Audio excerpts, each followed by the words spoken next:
돈을 버는 다양한 방법, 재테크 기사와 돈 되는 정보로 투자의 기준을 제시해주는 재테크 노하우 머니쇼 시작합니다. 상승세를 보였던 뉴욕 증시가 또 간밤에는 하락으로 마감했죠. 네, 그렇습니다. 뉴욕 증시 3대 지수 모두 3거래일 만에 일제히 하락 마감했습니다. 특히 4월의 마지막 날 장 막판으로 갈수록 낙폭이 커지는 다소 우려스러운 흐름이었습니다. FOMC 경계감에 또 인플레이션 우려, 또 아마존 실적 등 여러 가지 이벤트들이 쏟아졌습니다만 특히 예상보다 높았던 ECI, 이제 고용 비용 지수라고 하죠. 이게 예상보다 높게 나오면서 인플레이션 우려는 여전한 것으로 나타났습니다. 전날 15% 급등했던 테슬라 주가가 5% 넘게 하락하면서 널뛰기 장세를 보이는 상황입니다. 미국채 2년물이 결국 5% 그 허들을 넘었었다는 것도 조금 우려스러운 현상이고요. 올해 금리 인하가 쉽지 않을 수 있다는 우려가 점점 커지는 상황에서 우리 시간으로 내일 새벽 FOMC 결과를 우리가 보게 되겠습니다.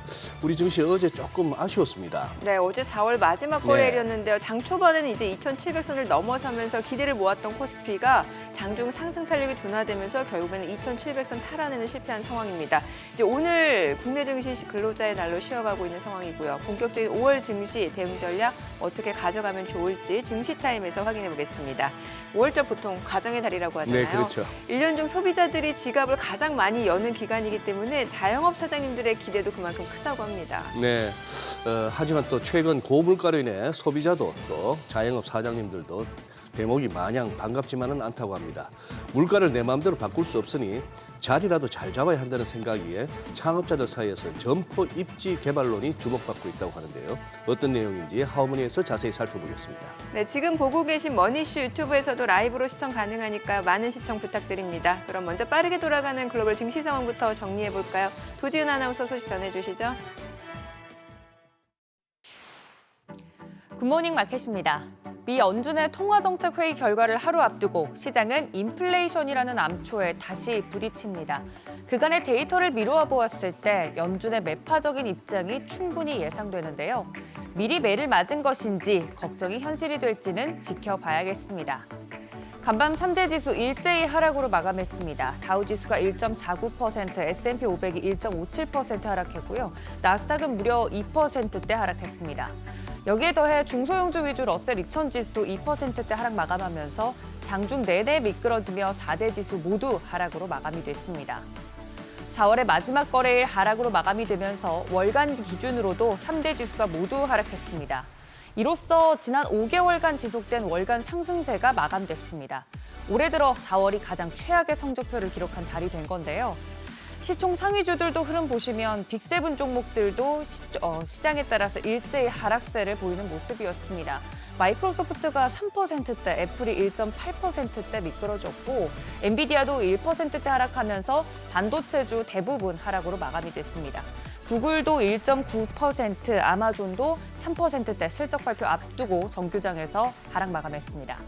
6위부터 10위도 보시면 메타 같은 경우 0.57% 약세 보였고요. 실적 발표한 제약사 일라이릴리는 연간 이익 전망치 상향 조정하면서 6%대 가까이 급등 마감했습니다. 참고로 어제 중국발 호재로 급등세 보였던 테슬라는 5.5%대 하락 마감했습니다. 간밤 문제의 진원지 살펴보겠습니다. 바로 고용 지표였는데요. 임금과 복리 후생을 측정하는 고용 비용 지수가 1분기에 1.2% 증가했습니다. 시장 예상치 1%를 웃돈 수치로 지난해 9월 이후 가장 큰 폭의 상승률입니다. 고용 비용의 70%는 임금이 차지하는데요. 즉 고용 비용이 증가했다는 건 월급이 올랐다는 뜻으로 높은 임금 지표는 물가 상승과 직결되기 때문에 결과적으로 연준의 기준금리 인하 시기가 더욱 늦어질 가능성이 큽니다. 월스트리트 저널은 미국의 임금 상승률이 올 1분기 회복세를 보이면서 연준의 인플레이션과의 전쟁이 아직 끝나지 않았다는 증거를 더해주고 있다고 언급했습니다. 전문가들도 이번 임금 상승 데이터가 연준에게는 어려운 지표라고 진단한 겁니다. 뿐만 아니라 소비자 신뢰지수도 1년 반 만에 최저로 떨어졌습니다. 컨퍼런스 보드에 따르면 4월 소비자 신뢰지수 97을 기록했는데요. 시장 예상치인 104보다도 낮고 3월에 103.1보다도 낮은 수치입니다. 미국 소비자들이 미국 경제를 비관적으로 보고 있다는 얘기인데 미국 경기의 70%를 차지하는 소비가 위축될 수 있다는 신호입니다.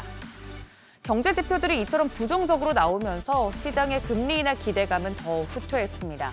9월 금리 인하 전망도 37%에 불과한 수준이고 선물 시장은 올해 금리 인하가 기껏해야 한 차례 정도 있을 것으로 보고 있습니다.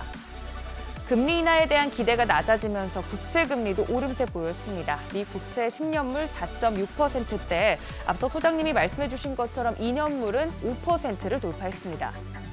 기업의 실적 발표도 이어지고 있는데요. 빅7 중 실적 장 마감 후에 실적 발표한 아마존 살펴보겠습니다.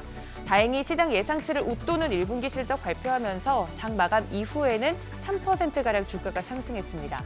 2분기 매출도 전년 동기 대비 7에서 11%가량 늘어날 것으로 예상하고 있습니다. 한편 국제유가는 중동 임시 휴전 논의가 진척될 기대로 내림세 지속했습니다. WTI 배럴당 81달러 선에, 브렌트유는 배럴당 87달러 선에 마감했습니다. 이번 FOMC 회의에서 연준의 매파적 스탠스가 예상되면서 시장의 투자 심리가 급격히 얼어붙고 있습니다. 비트코인도 장중 6만 달러 선이 무너지는 등 위험자산 회피 심리가 강해지고 있는데요.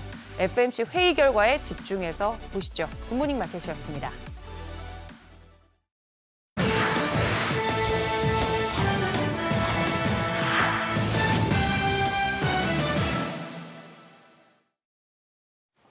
인공지능 지각생으로 불리는 애플이 은밀하게 반전을 준비해온 것으로 드러났습니다. 스위스의 비밀 연구소를 세우고 구글의 연구 인력을 쏙쏙 빼갔다고 하는데요. 자세히 한번 들여다보죠. 파이낸셜 타임즈의 조사에 따르면 애플은 마이크로소프트와 메타 등 경쟁사들로부터 인공지능 관련 인재들을 지속적으로 영입해왔는데요. 그중에서도 구글에서만 최소 36명을 흡수하면서 AI 경쟁에 대비해왔습니다. 이렇게 모셔온 귀한 인재들, 스위스 취리히에 수년 전부터 구축한 비전랩이라는 연구소에 배치됐는데요. 이곳에서 오픈 AI의 챗GPT와 같은 기술을 연구했고 시각적 입력을 통한 질문에 응답하는 첨단 AI 모델과 관련한 논문들도 나왔습니다. 신문은 해당 지역에 사는 이웃들도 연구소의 존재조차 모를 정도로 베일에 쌓여 있다고 설명했는데요. 최근 발표한 MM1 논문으로 존재가 드러나게 된 건데 연구 중인 모델은 고작 300억 개의 매개 변수 모델로 이미지를 읽고 자연어로 설명하는 능력 부문에서 최고 성능을 보였고 벤치마크에서는 오픈 AI의 챗GPT-4V와 구글 제미나이 울트라 일부를 추월한 것으로 알려졌습니다. 업계는 안팎으로 겨박지에 시달리고 있는 애플이 혁신의 아이콘 타이틀을 되찾을 카드로 인공지능 아이폰을 눈여겨보고 있는데 이 같은 기대감에 탄력을 더해주는 소식이네요. 그런가 하면 AI 시장 선두를 달리고 있는 마이크로소프트는 계속해서 통큰 투자에 나서고 있습니다. 이번엔 인도네시아로 향했는데요. 사티아 나델라 CEO는 조코 위도도 대통령을 만나 4년에 걸친 투자 계획을 발표했습니다. 구체적으로 AI와 클라우드 컴퓨팅 인프라 구축을 위해 우리 돈 2조 4천억 원을 투입하기로 했는데요. 이 같은 대규모 투자 계획에 인도네시아도 정부 차원의 지원을 약속하며 화답했습니다. 최근 빅테크사의 동남아시아가 떠오르고 있습니다. 나델라 CEO 방문 이전에 엔비디아의 젠슨 황, 애플의 팀 쿡 CEO도 인도네시아를 찾아 주목을 받았는데요. 최대 격전지로 꼽히는 중국이 성장 둔화를 비롯해 미국과 갈등이 고조되면서 동남아 지역이 빅테크들의 경쟁 전쟁터이자 제조 기지로 빠르게 부상하고 있습니다. 미국의 강력한 규제에도 중국 화웨이 승승장구하고 있습니다. 1분기 매출과 순익 모두 크게 뛰었는데요. 매출은 37%, 순익은 무려 560% 넘게 증가했습니다. 수년에 걸친 미국의 제재에도 불구하고 지난해 여름 보란듯이 자체 칩을 장착한 고성능 스마트폰을 선보인 데 이어서 최근 새롭게 공개한 퓨라 70 모델은 출시 1분 만에 매진되기도 했고 애플 아이폰이 뒷걸음칠 때 같은 기간 화웨이의 매출은 70%나 급증하는 저력을 보여줬습니다. 화웨이 여기서 만족하지 않고 인공지능 흐름에도 올라탔습니다. AI 반도체 핵심이자 중국 인공지능 자립의 마지막 퍼즐로 불리는 고대역폭 메모리 HBM 개발에도 뛰어들면서 기술 홀로서기 총력전에 나선 중국의 선봉대 역할을 도맡고 있습니다. 최근 테슬라의 주가가 오랜만에 활짝 웃은 날 머스크는 회사 고위 경영진을 포함해 수백 명의 직원을 추가로 해고하고 나섰습니다. 이 소식에 급반등에 성공했던 주가는 화요일장 5% 넘게 빠졌는데요. 10년 넘게 테슬라에 몸담으며 모델 3부터 S와 Y 개발 매니지를 모두 거치며 모든 신차를 도맡았던 신제품 담당 책임자 데니얼 호를 비롯해 슈퍼차저 인프라 담당 책임자인 레베카 티누치도 짐을 싸게 됐습니다. 머스크는 또 이들과 함께 일하는 모든 사람을 해고하겠다고 밝혔는데요. 슈퍼차저 그룹에서만 약 500명이 일하고 있고요. 여기서 그치지 않고 부사장 출신인 로안 파텔이 이끄는 공공정책팀도 해산될 예정입니다. 머스크는 경영진들에게 보낸 이메일에서 비용 절감에 대해 절대적으로 강경해질 필요가 있다는 점을 분명히 인식하길 바란다라고 썼는데 고삐를 단단히 틀어지는 모습이네요. 지금까지 글로벌 비즈였습니다. 어제장 이슈가 있었던 업종 살펴보는 기업 이슈 시간입니다. 어제 우리 시장은 사흘 연속 상승에 성공했습니다. 특히 대형주들이 호실적을 발표하면서 지수 상승을 견인했는데요.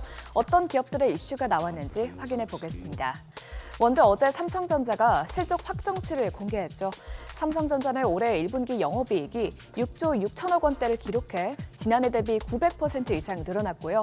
매출도 71조 9천억 원대로 늘어나면서 5분기 만에 분기 매출이 70조 원대를 회복했습니다. 또 부문별로도 보면 반도체 사업을 담당하고 있는 DS 부문은 5분기 만에 흑자 전환에 성공했습니다. DS 부문 영업이익은 1조 9,100억 원을 기록했는데 확실히 생성형 AI 산업을 중심으로 메모리 수요가 증가하고 있는 것으로 보이죠. 이외에도 삼성전자는 컨퍼런스 콜에서 올해 HBM 출하량을 전년 대비 3배 이상 올리면서 수익성을 높이고 또 HBM3E 12단 제품을 2분기 내에 양산할 계획이라고 밝혔습니다. 다만 이미 삼성전자의 잠정 실적을 통해 실적 개선분이 주가에 반영된 데다 이번 주 FOMC를 앞두고 성장주에 대한 투자 심리가 위축되면서 반도체주의 상승폭이 크지는 않았습니다. 한양 디지텍이 7%대 뛰었고요. 테크윙이 4%대 올랐습니다. 또 주성 엔지니어링이 2.2% 올랐고 이외 네오셈이 1.45%, 삼성전자가 1.04% 상승 마감했습니다. 부진했던 화장품 업계가 다시 활기를 되찾고 있습니다. 국내 화장품 업계 양대 산맥인 아모레퍼시픽과 LG 생활건강이 화장품 수요 회복에 힘입어 최근 기대 이상의 실적을 공개했죠. 아모레퍼시픽은 올해 영업이익이 726억 원을 기록하면서 전년 동기 대비 12.9% 늘었는데요. 미주에서 50%, 유럽과 중동에서 매출이 52% 늘어나면서 좋은 성적을 거둘 수 있었습니다. LG 생활건강도 영업이익이 전년 대비 3.5% 증가해 10분기 만에 실적 성장세를 기록했습니다. 기존 주 타겟층이었던 중국 이외에도 북미와 아시아 등으로 수출국 다변화 노력을 지속하면서 화장품 업계가 실적 반등의 계기를 마련한 것으로 풀이되는데요. 이런 소식들에 화장품주에 훈풍이 불었습니다. 삐아가 어제 상한가에 마감됐고요. 마녀공장이 18%대 급등했습니다. 이외에도 토니모리와 뷰티스킨이 각각 12%대, 10%대 상승했고 아모레퍼시픽이 8.72% 상승세를 기록했습니다. 정부가 AI 기반 응급 의료 혁신을 위해 5년간 228억 원을 투입합니다. 보건복지부는 이번 사업의 목표는 인공지능 기술을 활용해 중증 환자를 조기에 발견하고 또 환자 대기 시간을 감축시키는 등 응급 의료 현장 수요를 해결하는 것이라고 밝혔습니다. 그러면서 앞으로도 보건 의료 분야에 빅데이터와 AI를 활용한 기술 개발을 적극 지원하겠다고 밝혔죠. 아울러 국내 AI 의료기기에도 호재성 소식이 나왔습니다. 어제 식약처는 한국과 유럽연합 규제기관이 AI 기반 의료기기 관련 규제에 관해 공동 가이드라인을 조만간 발표할 예정이라고 전했습니다. 이로 인해 앞으로 국내 AI 의료기기의 해외 시장 진출이 용이해질 것으로 보인다고 식약처는 설명했죠. 이런 이슈들과 함께 최근 AI 의료기기 기업들의 해외 진출 소식이 여러 나오면서 어제 관련주들이 강세 흐름을 보였습니다. JLK는 인도네시아 최대 병원에 의료 AI 솔루션을 공급한다는 소식에 16%대 뛰었고요. 토마토 시스템이 4.59% 상승했습니다. 그 밖에 루닛과 엔젠바이오, CU박스 모두 상승 마감했습니다. 글로벌 전력 수요 증가로 국내 전력기기 및 전선업체들이 역대급 호황을 맞고 있습니다. 대표적인 전력업체 LS 일렉트릭과 국내 전선업계 2위인 대한전선 모두 어닝 서프라이즈를 기록했죠. LS 일렉트릭은 AI와 데이터 센터 투자 확대로 수주 잔고가 폭증하고 있는데요. 지난해 대비 북미 초고압 변압기 매출은 200% 늘어났고요. 대한전선도 수주 잔고가 전년 대비 약 15% 증가해 올해 1분기 매출이 2011년 이후 최대치를 달성했습니다. 또한 미국의 전력망 투자가 본격화되면서 시장에서는 올해 전력시장의 슈퍼사이클 원년이 될 것이라고 전망하고 있습니다. 한국투자증권에 따르면 향후 예정된 미국 전력망 프로젝트는 33개로 투자 금액은 약 73조 5천억 원에 달한다고 밝혔죠. 국내 전력 인프라 기업들의 호실적과 함께 수주 기대감이 부각되면서 관련주들의 연일 이목이 쏠리고 있는데요. KBI 메탈이 14%대, LS 에코에너지가 11%대 강세 흐름 나타냈고요. 대원전선과 LS 일렉트릭이 각각 2%대, 1%대 오름세를 기록했습니다. 지금까지 어제장 이슈 살펴봤습니다. 오늘은 우리 시장이 근로자의 날로 하루 쉬어가니 참고하셔서 내일장 투자에 도움되시길 바랍니다.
오늘 우리 시장은 휴장입니다. 우여곡절 끝에 4월 시장이 보합권에서 마무리됐습니다. 장중에 코스피 2,700선 돌파를 했지만 뒷심 부족으로 더 뻗어나가지는 못했습니다. 지난달 시장은 경제 지표에 따른 미국 금리 인하 전망 변화, 지정학적 리스크, 총선까지 굉장히 많은 이벤트들을 소화해냈는데요. 4월 시장 복귀하면서 5월 시장을 위한 투자 포인트 잡아가겠습니다. 4월의 마지막 거래일은 시장 혼조세였습니다. 코스피가 0.17% 올라서 2,692선, 2,700선 코앞에 두고 마무리됐고 코스닥은 약보합으로 868선이었습니다. 4월 한 달 동안으로 보면 코스피가 2%, 코스닥이 4% 정도 빠진 힘든 한 달이었습니다. 수급 상황 보시죠. 우리 시장에 외국인과 기관 자금이 다시 들어왔습니다. 어제 유가증권 시장에서 외국인 2,383억 원, 기관이 2,841억 원 순매수하면서 지수를 떠받쳤고 개인 투자자 홀로 5,272억 원 팔자세 기록했습니다. 코스닥은 메이저 수급 주체가 부재하다 보니 지수도 부진했는데요. 외국인이 683억 원 매도 우위, 기관도 1,096억 원 순매도했고 개인만 홀로 1,915억 원 사자 포지션이었습니다. 시가총액 상위 종목 마감가 확인하겠습니다. 유가증권 시장 대표 주자인 삼성전자가 오랜만에 1% 넘게 반등했습니다. 어제 삼성전자 컨퍼런스 콜에서 나온 긍정적인 전망 속에 주가는 77,500원에 거래를 마쳤습니다. 반면에 SK하이닉스는 1% 가까운 조정을 받았습니다. LG에너지솔루션이 2.77% 추가 상승했고 바이오주도 양호한 흐름 기록했는데요. 삼성 바이오로직스가 0.77% 오름세, 셀트리온이 2.89% 추가 상승했습니다. 코스닥 시장으로 자리를 옮겨보면 헬스케어 업종이 플러스권이었습니다. HLB가 1.65% 반등했고 알테오젠 0.23% 상승세 기록했습니다. 또 셀트리온 제약이 4.23% 강세로 96,100원에 마감했습니다. 여기에 더해서 레인보우 로보틱스도 어제 1.96% 상승 마감했는데요. 반면에 하루 전에 올랐던 에코프로비엠과 엔캠 그리고 반도체 소부장주들은 모두 조정을 받았습니다. 한편 환율은 또 올라서 부담입니다. 어제 달러 대비 원화 환율 5원 올라서 1,382원의 거래를 마쳤습니다. 환율의 향방은 FOMC 결과에 따라서 정해지겠습니다. 4월 한 달 보면 코스피가 2%, 코스닥이 4% 정도 빠진 완연한 하락장이었습니다.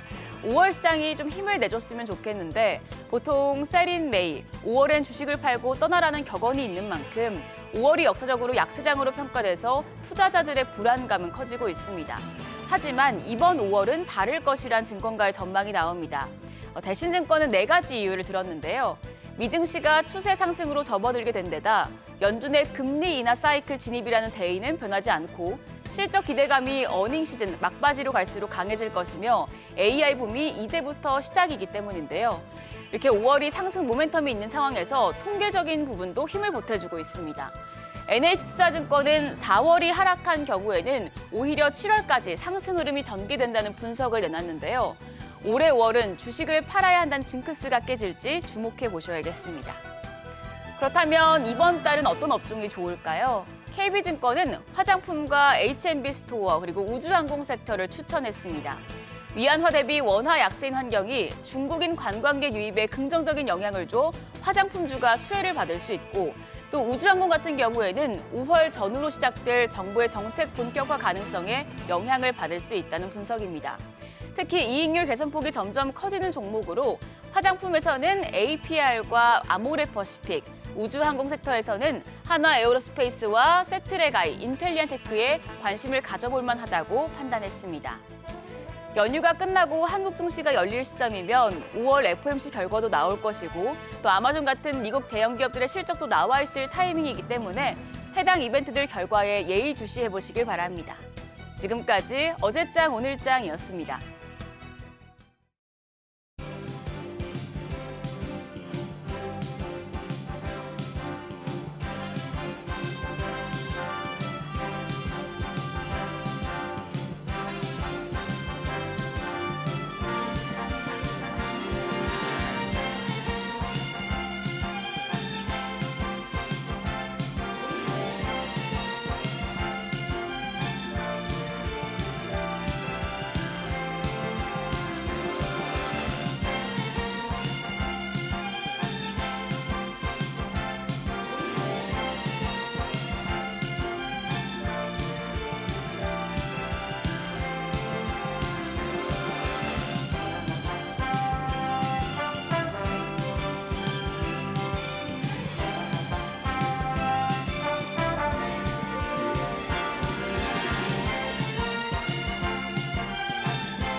네, 이제 5월 FOMC 회의를 앞두고 지금 신장의 경계성 물량들이 좀 많이 나오고 있는 것 같고 이제 우리 시간으로 내일 새벽에 FOMC 결과가 나오게 되죠.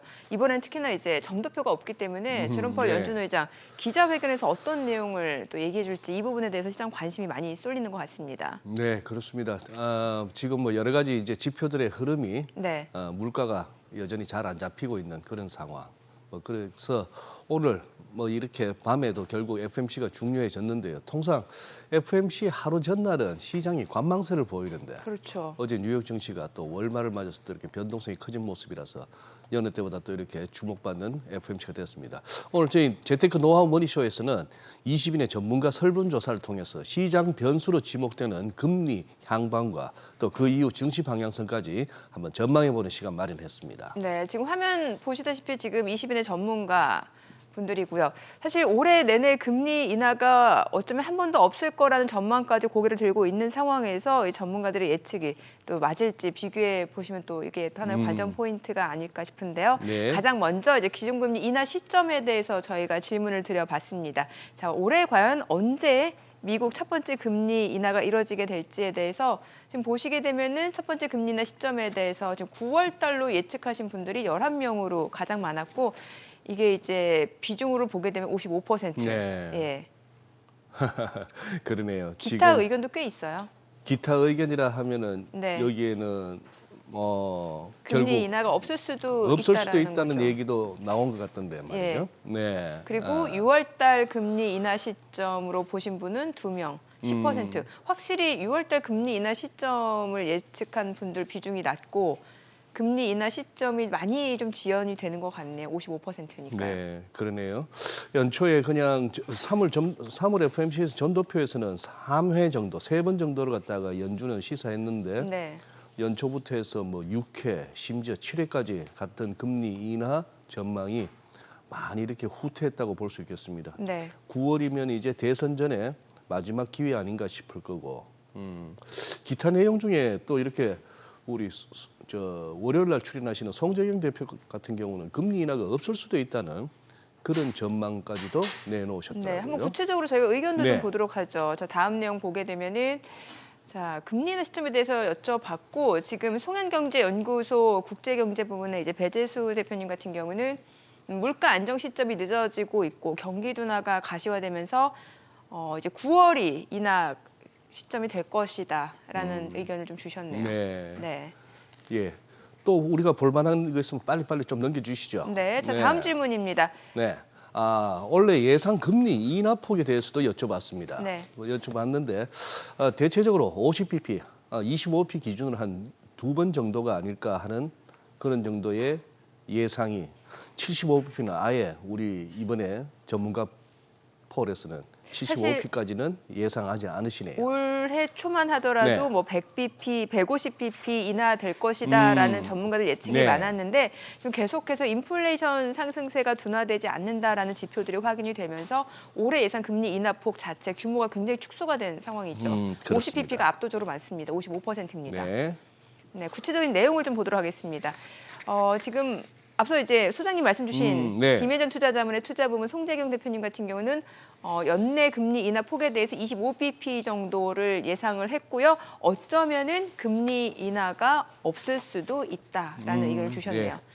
자, 그럼 다 앞으로 예상되는 시장 변수에 대해서도 저희가 좀 질문을 드려봤습니다. 올해 시장 가장 큰 테일 리스크에 대해서 여쭤봤는데 지금 보시다시피 인플레이션이 올해 시장 가장 큰 테일 리스크가 될 것이다라고 예측하신 분이 40% 8명이었고요. 그리고 지정학적 리스크도 또 다른 테일 리스크가 될 수 있다라는 의견을 주셨습니다. 30%.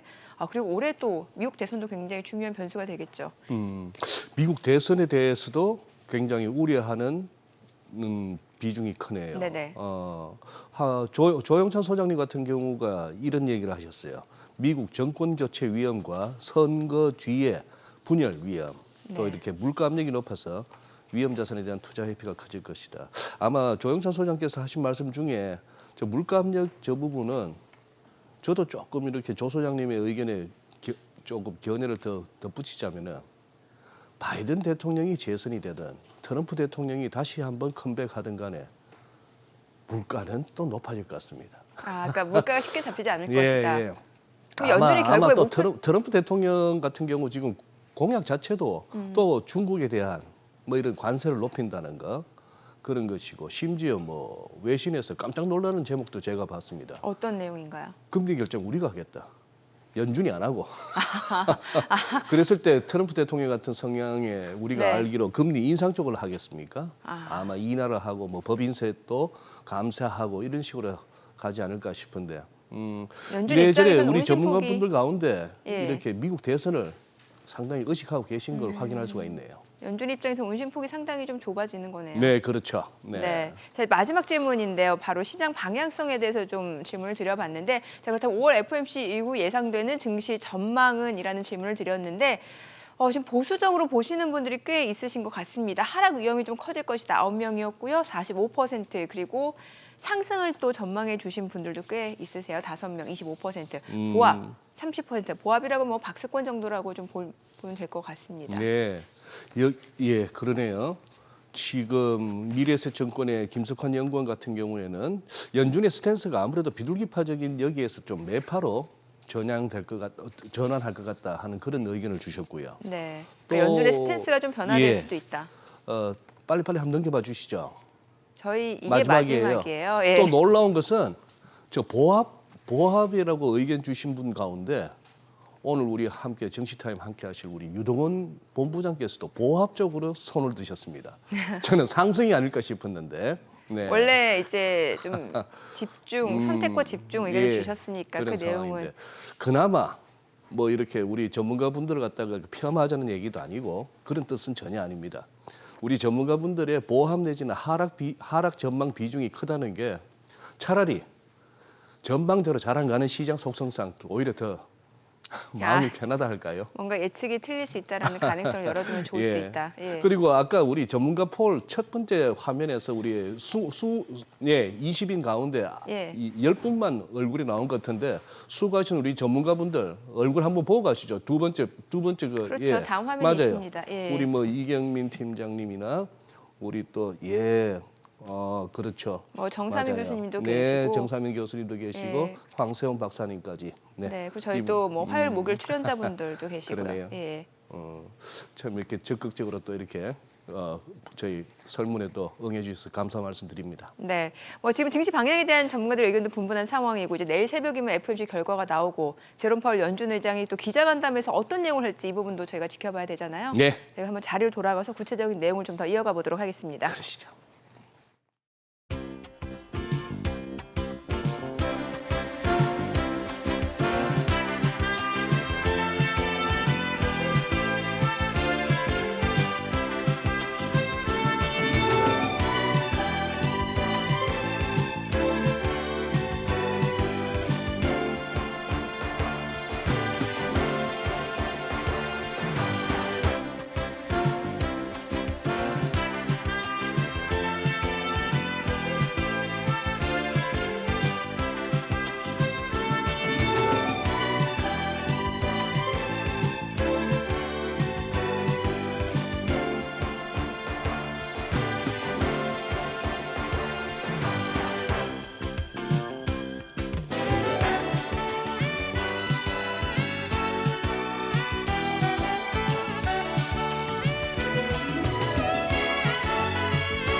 네, 오늘 이제 근로자의 날로 네. 증시는 휴장이고 그래도 뭐 뉴욕 증시는 간밤에 또 계속 열렸는데 네. 나스닥 하락폭이 좀 컸습니다. 2% 넘게 떨어졌고 다우지수도 장중에 500포인트, 570포인트 떨어졌죠. 네, 그러네요. 벌써 1년에 3분의 1이 지나갔습니다. 그러네요. 4월을 다 마무리했고, 자 이제 남은 시장 상승 여력 한번 점검해보고 또 뭐 예. 포트폴리오 전략도 짜봐야 될 것 같고, 약간 이렇게 어제 뉴욕장이나 유럽장 흐름 또 금리 흐름을 보면은 이렇게 뭐 우리 투자자분들이 편안한 휴일은 아니실 것 같은데 그러게요. 한번 우리 자, 또 유한타 유한타 증권의 유동 본부장님하고 네. 또 멘탈 잡으시죠. 네, 유한타증권 유동원 본부장님 함께합니다. 어서 오세요. 어서 오십시오. 안녕하십니까. 아, 또 오늘 휴일에 쉬셔야 되는 나와주셔서. 날인데 아닙니다. 네. 네. 심지어 여기 상암동에 커피숍도 안 열었더라고요. 아, 네. 지금 열심히 뭐 찾아왔습니다. 멍멍하게 방송 중입니다. 그렇습니다. 저는 커피를 구했지요. 네. 간밤 아니, 뉴욕 증시 얘기 좀 여쭤볼게요. 네. 많이 떨어졌어요. 네. 특히 뭐 다우지수는 보니까 2022년 9월 이후 최대 하락폭이었고 네. 나스닥도 좀 많이 떨어졌네요. 그렇죠. 여기 퍼센트 지금 나오고 있는데 2% 나스닥 빠졌습니다. 좀 마음을 편하게 가지시기를 바란다라는 얘기를 해드리겠고요. 무슨 얘기냐면 아까 보시면은 이제 연초에 FOMC가 어떤 예상을 했었다. 우리 많은 전문가들이 뭐 최소 1.25%에서 네. 1.5% 정도 금리를 인하할 거라고 예측을 했었잖아요.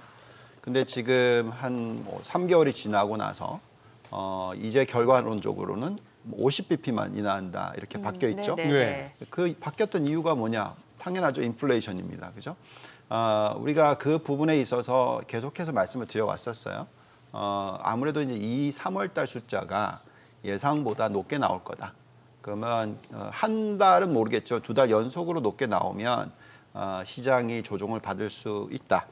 그리고 미 연준이 금리를 너무 많이 내리는 것은 안 좋다. 여기에 나와 있는 건 지금 보시면은 이제 언제 금리를 내려줄 거냐 하는 부분인데요. 저희는 뭐 6월, 7월 정도의 금리를 한번 내려주고 연말까지 최대 0.75, 적게는 0.5% 정도 내려줄 거라고 연초부터 계속 말씀을 드려왔습니다. 네네. 그러니까 저희의 시각이 변한 건 없어요. 아, 그러면 본부장님은 6월 달에 금리 인하가 이루어질 수 있다. 저희는 6월 달일 수도 있고 7월 달일 수도 달일 수도 있다 있고. 이렇게 보고 있었는데 네. 지금 현재 시점에서는 확인을 좀 하고 싶어 할 테니까 네네. 7월 31일이 확률이 상당히 높다라고 생각을 합니다. 그 얘기가 무슨 얘기냐면 지금 3개월 동안의 인플레이션 숫자를 보고 나니까 모든 사람들의 시각이 금리 안 내려주는 거 아니야? 못 내리는 거 아니야? 적게 내리는 거 아니야? 이렇게 다 바뀌었죠. 예. 많이 내려줄 거에서. 네. 그렇지만 7월 달까지는 3개월 정도 또 남아 있죠. 무슨 얘기냐면 3번의 숫자를 더 보게 될 겁니다. 그렇죠? 그래서 4, 5, 6월 달의 숫자를 보게 될 거죠. 그러면 4, 5, 6월 달의 숫자는 저희가 생각할 때는 예상에 부합하거나 아니면 그것보다 더 낮은 인플레이션 숫자가 나올 거다라고 저희는 예측을 하고 있습니다. 그렇기 때문에 시장이 오히려 상승을 할 수 있는 그런 여건이 만들어지고 금리 인하가 일어나면서부터 제법 큰 폭의 상승장이 올해 하반기에 만들어질 거다고 생각합니다. 그렇기 때문에 저희는 이제 셀린 메이 전략보다는 메이까지, 그러니까 즉 5월 말까지 4월, 5월 달에 분할 매수 전략. 그래서 저희가 한 10차례 나눠서 네네. 매주 빠지는 날마다 10분의 예. 1씩 투자를 늘려가는 그런 전략을 지난 뭐 한 달 좀 넘게까지 얘기를 해드리고 있습니다. 어쨌든 그럼 왜 시장의 변동성이 자꾸 일어나느냐 하는 부분에 있어서는 네네. 요즘에 많은 분들이 이런 얘기를 합니다. 스태그플레이션. 아, 그렇죠. 스태그플레이션이 뭐죠? 인플레이션은 높게 나오고 경제 성장률은 안 나온다. 그렇죠. 이거죠. 그래서 지난주 금요일 날 시장 돌리기 전까지만 하더라도 시장이 지난주 초반에는 좀 빠지는 모습, 좀 네. 제법 많이 빠지는 모습이 나왔고 목요일까지도 변동성이었습니다. 근데 그때 그 이유가 뭐였냐면 우선 그 근원 PC 인플레이션이라는 숫자가 1, 4분기 숫자가 발표가 됐어요. 지금 또 어저께 보시면은 고용 비용 지표가 발표가 됐습니다. 1, 4분기 숫자. 그래서 이제 이렇게 뭉텅거리로 1분기만 딱 놓고 보면은 큰일 난 것 같아 보여요. 그죠? 왜냐하면 저기에 나와 있듯이 3.7%, 작년 4, 4분기가 2.0인데 3.7? 예. 이거 보면 너무 많이 올라갔잖아요. 그러니까 이거 큰일 난 거 아니냐 이렇게 지금 걱정을 할 수가 있는 거죠. 그만큼 근원 PC가 미 연준이 보고 있는 지표의 가장 중요한 포인트인데 저걸 보고 있으면 금리 못 내려주죠. 네. 3.7이니까 한 2% 정도의 버퍼가 있어야 된다고 생각한다면 5.5% 금리는 돼야 된다. 뭐 이렇게 예측을 할 수가 있는 겁니다. 그리고 또 걱정을 하게 됐던 부분이 뭐냐면 GDP 성장률이 1, 4분기 발표가 됐죠. 네. 다들 3, 4분기, 4, 4분기 GDP 성장률 기억하시는지 모르겠지만 상당히 좋게 나왔었어요. 네. 예상보다. 예. 그러면서 시장이 많이 올랐죠. 보시면 4.9, 3.4. 그리고 1분기가 그 GDP 나우, 그러니까 아틀란타 연준에서 나왔던 숫자가 저속보치가 발표되기 전까지만 하더라도 어느 정도 숫자가 왔었냐면 2.9%였습니다. 네네. 근데 숫자가 1.6이 나와버렸어요. 1%포인트나 더 낮게 나왔습니다. 예. 네. 그러니 계속해서 지금 이 걱정을 하는 부분이 인플레이션은 예상보다 높게 나오고 경제 성장률은 예상보다 낮게 나오고 그러니까 이게 스태그플레이션이다. 그러면 미 연준은 금리를 못 내려주고 네. 그리고 앞으로 어떤 큰 위기가 닥치는 게 아니냐 이런 걱정들을 많이 하시면서 그런 변동성을 일으킵니다. 똑같습니다. 어제도 마찬가지로 FOMC 미팅이 오늘 밤에 있는데 그 전에 발표된 내용이 고용 비용 지표인데 네. 그 고용 비용 지표가 원래 예상은 1% 전분기 대비 상승할 것이다 생각했는데 1.2%가 나왔어요. 네. 예민하게 반응합니다. 왜냐하면 1.0 곱하기 4 하면 4%고 1.2 곱하기 4 하면 5%니까요. 그러네요. 1%포인트 차이가 나기 때문에 그 지표를 보면서 또 많이들 걱정을 하고 있습니다. 그렇지만 저희가 이제 드릴 수 있는 말씀은 이제 그거는 너무 계절적인 요소를 가지고 너무 말을 빨리 바꾸는 거예요. 무슨 얘기냐면 금리를 어쨌든 지난 7월까지 작년 7월까지 굉장히 빠르게 올렸었죠. 우리 막 방송할 때 뭐 빅 스텝, 자이언트 스텝 막 이런 얘기를 막 했다가 갑자기 뭐가 달랐는지 모르겠지만 올해 연초 들어서 연말까지 1.25에서 1.5% 내린다? 이거는 갑자기 네. 빅스텝에서 갑자기 엄청나게 금리를 매번 만날 때마다 내린다. 이거 전망이 그게 잘못된 거죠, 사실. 네네. 예, 그게 아니라 기본적으로는 금리를 이제 천천히 내려주는 사이클. 그러니까 7월에 마지막 올렸고요. 그리고 내릴 때까지 걸리는 시간이 보통 아무리 빨라도 저희는 6개월은 걸린다고 생각했고요. 예. 보통 한 8개월, 뭐 길게 보면 12개월 뒤에 금리를 내릴 수도 있는 겁니다. 그러니까 7월 달이 작년에 처음 마지막으로 올린 거니까 그 이후로 7월 달 12개월 안에는 내려줄 거다라고 저희는 예측을 하는 거고요. 물론 중요한 포인트는 그렇게 내려주려면 실질적으로 인플레이션이 떨어져 줘야죠. 네. 왜냐하면 미 연준이 지금 어떤 상황에 처해 있죠? 2021년, 2022년까지만 보더라 하더라도 금리를 왜 이렇게 안 올렸냐? 예, 인플레이션이 이렇게 높아졌는데 왜 이렇게 뒷북을 치냐? 예, 왜 이제 와서 올리느냐? 그리고 너무 빨리 올렸다, 또 너무 많이 올렸다, 뭐 이런 식의 어떤 계속 코멘트가 자꾸 그렇게 나왔었잖아요.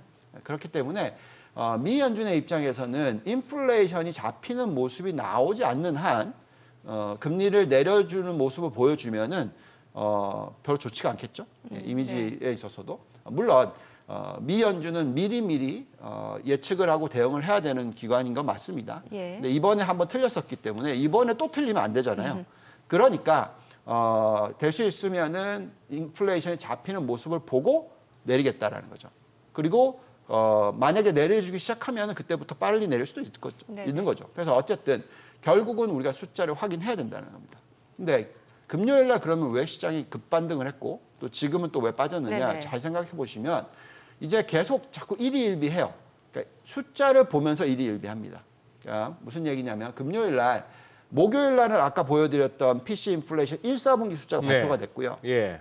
그다음에 금요일 날은 뭐가 나왔냐면 3월 숫자가 나왔어요. 그래요? 예. 3월 숫자를 보시면은 이제 근원 PC 인플레이션이 2.6% 예상치보다 높게 나왔어요. 네. 근데 2.8%가 나왔습니다. 예, 예. 그러니까 그 전날 본 게 3.7인데 예. 2.8이 나왔단 말이죠. 즉 3% 미만의 숫자가 확인이 됐어요. 그리고 또 헤드라인 인플레이션도 마찬가지로 예상보다는 높았어요. 네. 2.6% 예상을 했는데 실질적으로 2.7%만 나왔단 말이죠. 네, 네. 그러니까 그 폭이 아주 큰 게 아니잖아요. 예, 예. 그 1, 4분기 전체를 놓고 봤었을 때는 원래 예상이 3.4 했는데 3.7이 나왔습니다. 네. 엄청나게 예상보다 높게 나왔고 지금 나오고 있는 숫자들 금요일 날 확인했던 거는 예. 그래도 여전히 3% 미치네. 예. 그죠? 물가가 뭐 에너지 가격이 많이 올라갔는데도 불구하고 저런 숫자가 나왔다라는 것은 그러면 그렇게까지 걱정할 필요 없는 거 아니냐? 그러면서 사실 어떻게 10년 국채 금리가 움직였냐면 네. 빠졌었어요. 예. 4.8%까지 올라갔던 것이 4.6까지 떨어졌었단 말이죠. 근데 이제 또 그럼 왜 어제는 또 빠졌냐? 그러게요. 아까 보여드렸던 고용비용지수. 고용비용지수. 이게 예상보다 뭐 연간 환산으로 계산했을 때 네. 1%포인트나 더 높게 나왔단 말이죠. 예상치는 1%였는데 1.2% 2.2죠. 그러니까 나왔습니다. 곱하기 4를 네. 하면 예상치는 4%였는데 네네. 실제는 5%가 나온 거죠. 네네. 그러니까 더 높게 나왔으니 이거는 뭔가 문제 있는 게 아니냐. 그래서 미 연준이 금리를 못 내려주는 게 아니냐. 이렇게 생각하면서 또 10년 국채 금리가 예. 오늘 아침에 보시면은 4.7%까지 찍었다가 또 살짝 내려오는 그런 모습입니다. 그래서 지금 굉장히 시장 자체가 왜냐하면 1, 4분기 전체로 보시면은 시장이 많이 올랐잖아요. 1월부터 3월까지 고점으로 계산하시면 S&P 500이 자그마치 3개월 만에 10% 올랐었고 그 전 두 달로 보시면은 14%나 올랐었기 네. 때문에 5개월 만에 5, 6개월 만에 25% 이상 오르면 정말 많이 오른 장이잖아요. 그렇기 때문에 지금 현재 시점에서는 좀 이제 쉬어가면서 정리를 해야 되는 거죠. 도대체 인플레이션이 어떻게 될 거야? 또 미 연준의 금리가 도대체 어떻게 가는 거야? 그리고 우리가 지금 여태까지 막 기대해 오고 있는 이 생산성 향상을 일으키는 AI는 좀 어떻게 가고 있는 거냐? 이런 부분들을 다 정리를 해야 되는 구간이죠. 그래서 그걸 하는데 그렇게 빨리 할 수는 없죠. 그러니까 지금 조정이 한 달이 지났고요. 지금 이제 이번 주까지 가면은 한 달, 일주일 더 되는 거고요. 네. 저희가 예측했던 거는 그래도 4월에 인플레이션 숫자가 발표되는 시기인 5월 15일까지는 계속해서 변동성이 일어날 거다. 그래서 변동성 장세에 대해서 미리 좀 예측을 하고 대응을 하시는 게 좋겠다. 그래서 저희는 이제 고객이 찾아오잖아요. 예. 워낙 1, 2, 3월에 수익률이 좋아서 우리한테 돈을 맡기겠다고 찾아오시면 저희는 뭐라고 말씀드리냐면 최소 가입 금액만 가입하시고 앞으로 2달 동안에 계속 분할로서 네네. 이렇게 투자를 늘려나가는 전략이 좋겠다라고 말씀을 드립니다. 그래서 그렇게 들여다보면 시장이 좀 편하지 않으실까요? 또 너무 일희일비하시면서 셀 인 메이 다 팔고 나가자. 네. 그랬다가 또 금요일같이 딱 튀어오르면 또 쫓아가고 테슬라가 폭락을 하다가 갑자기 폭등을 하면 또 쫓아가고 그러니까 이런 거를 자꾸 리피트를 하다 보면은 저희가 계속 얘기해드렸죠. 미국 주식은 그렇게 투자하시면 안 된다. 네. 미국 투자를 그렇게 하시면은 30년 복리 8% 낼 거를 30년 복리 3%도 못 낸다.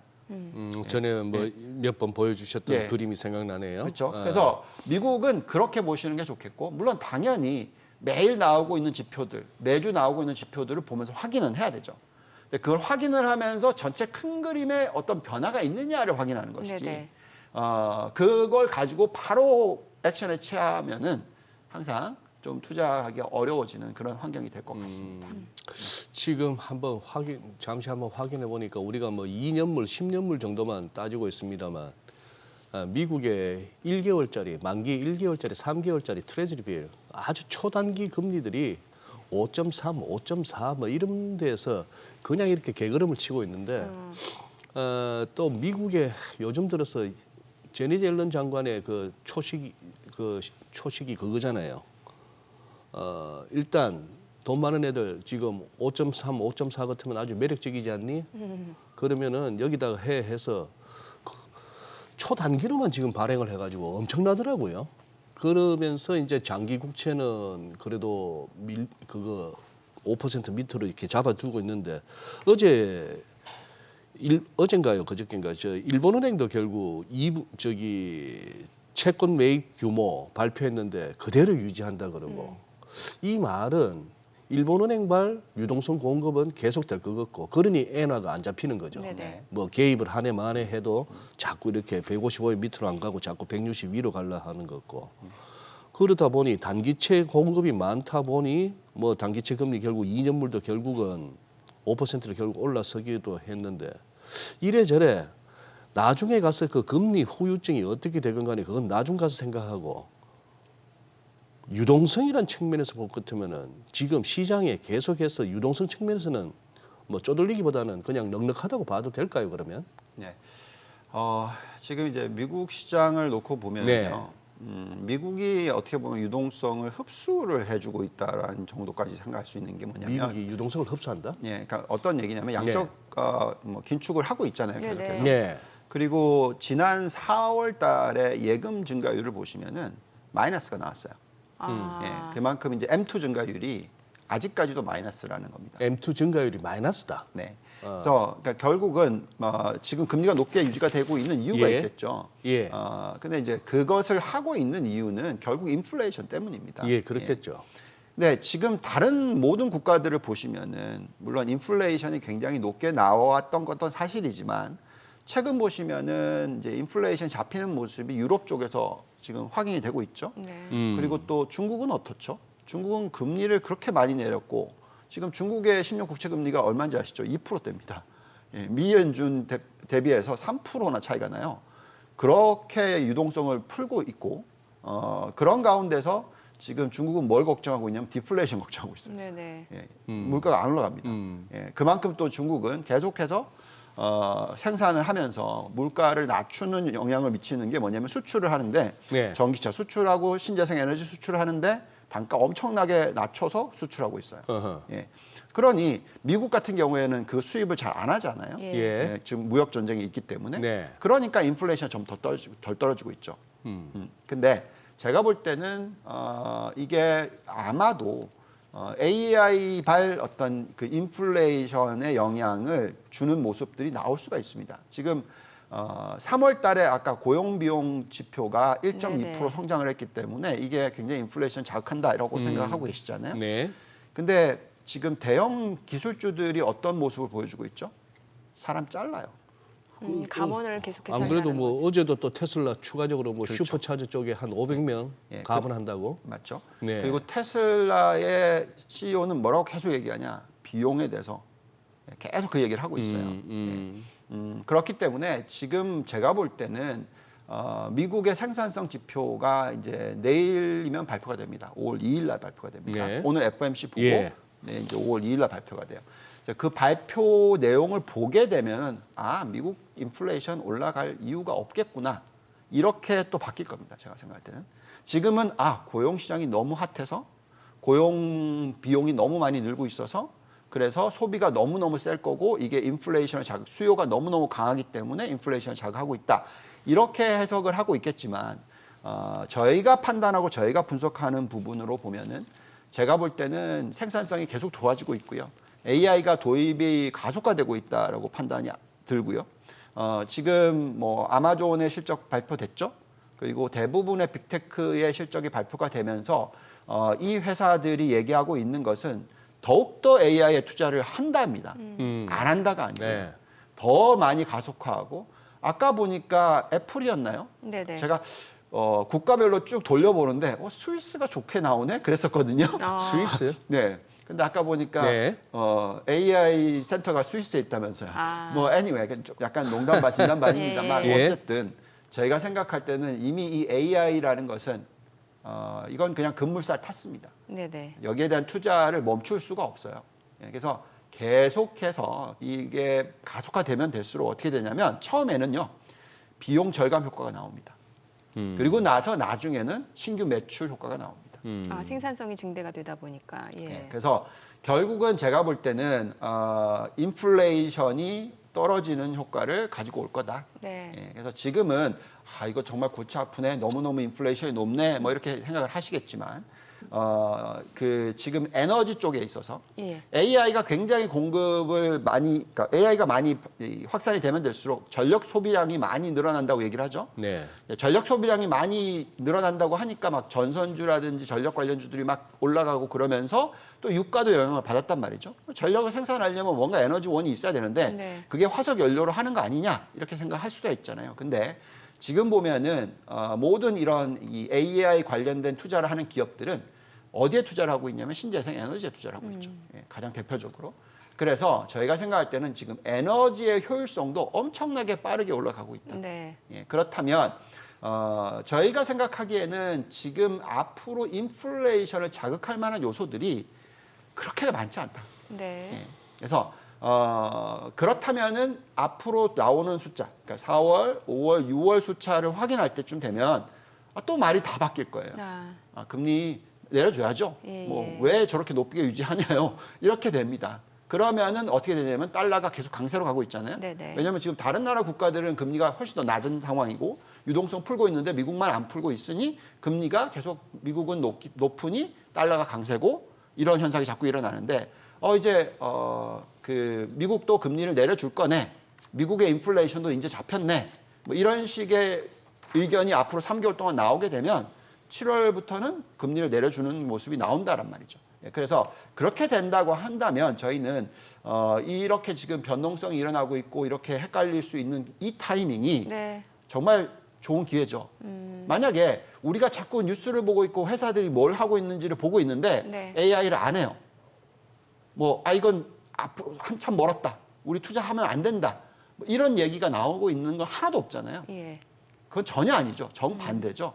그러면 이게 가속화가 되면 될수록 인플레이션 낮춰준다가 맞습니다. 네네. 이건 당연합니다.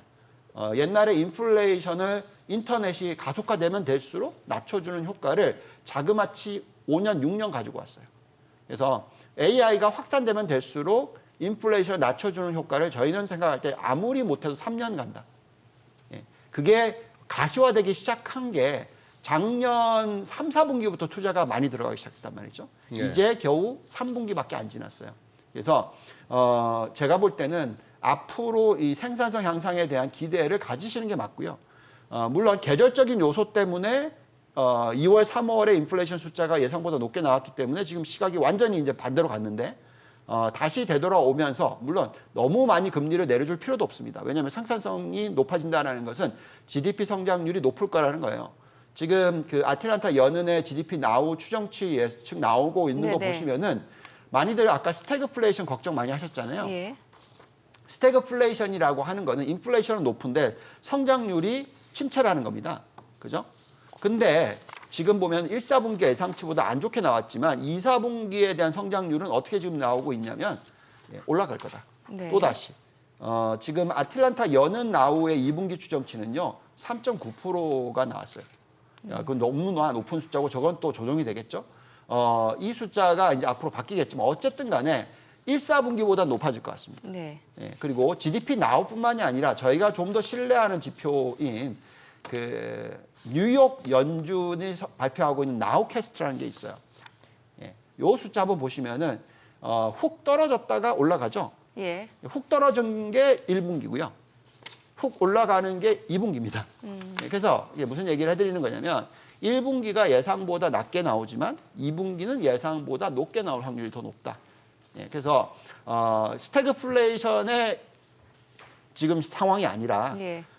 계속해서 골디락스 구간이 만들어질 텐데 일시적으로 에너지 가격의 상승 때문에 이런 어떤 그 스태그플레이션인 것 같이 보였다. 그러면 장기적으로 놓고 봤었을 때, 큰 그림으로 놓고 봤었을 때 계속해서 AI가 생산성을 높여준다는 것이 확인이 되면 여러 가지 시장 지표들이 변할 수가 있다는 겁니다. 그래서 우리는 그걸 확인해야 되겠고 그걸 자꾸 우리는 기업들에서 확인할 수밖에 없죠.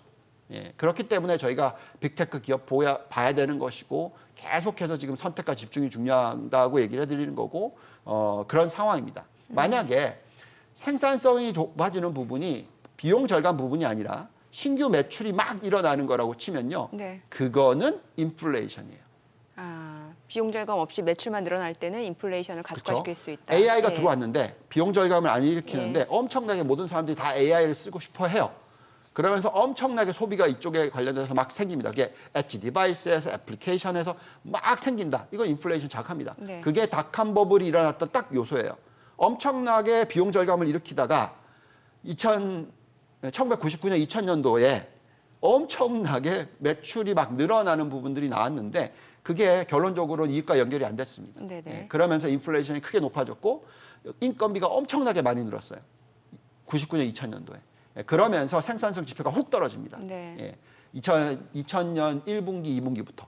예, 그런 모습이 나오면 안 좋죠. 근데 지금은 제가 볼 때는 그런 모습이 아니고요. 지금 대형 기업들도 보시면 굉장히 선택과 집중을 잘해요.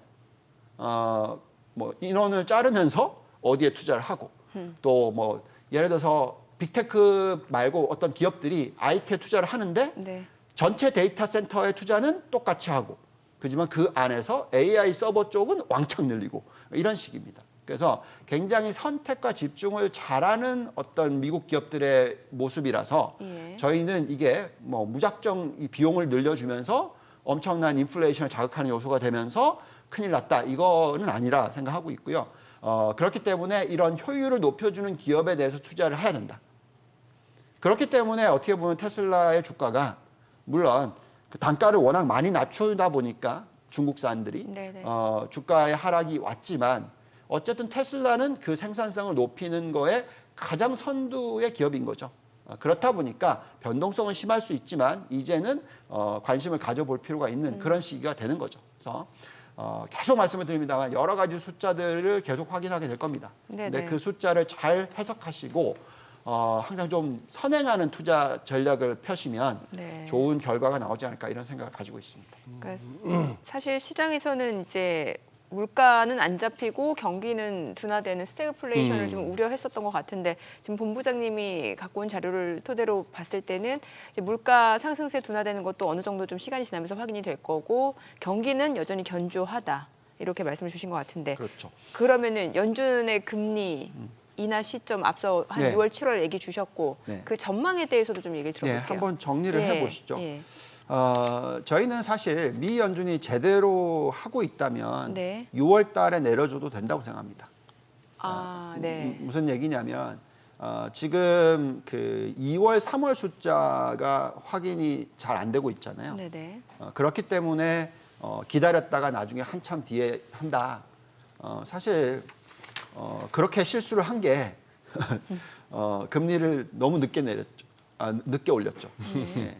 그래서 그거 다 확인하고 하면 너무 늦어요. 예. 그래서 저희가 생각할 때는 사실은 6월 달에는 해주는 게 맞다라고 저희는 생각을 하고 있었어요. 왜냐하면 4월 숫자부터 5월까지 숫자를 두 개를 보게 되면은 예측했던 대로 가고 있구나. 네. 이게 이제 확인이 되고 그러면 이제 6월 달에 금리를 내려줄 수도 있을 거다라고 생각했지만 그렇게 하기에는 미 연준이 너무 좀 위치가 좀 그렇잖아요. 그렇기 때문에 숫자를 더 많이 확인을 하고 나서 행동을 옮길 것 같다. 네.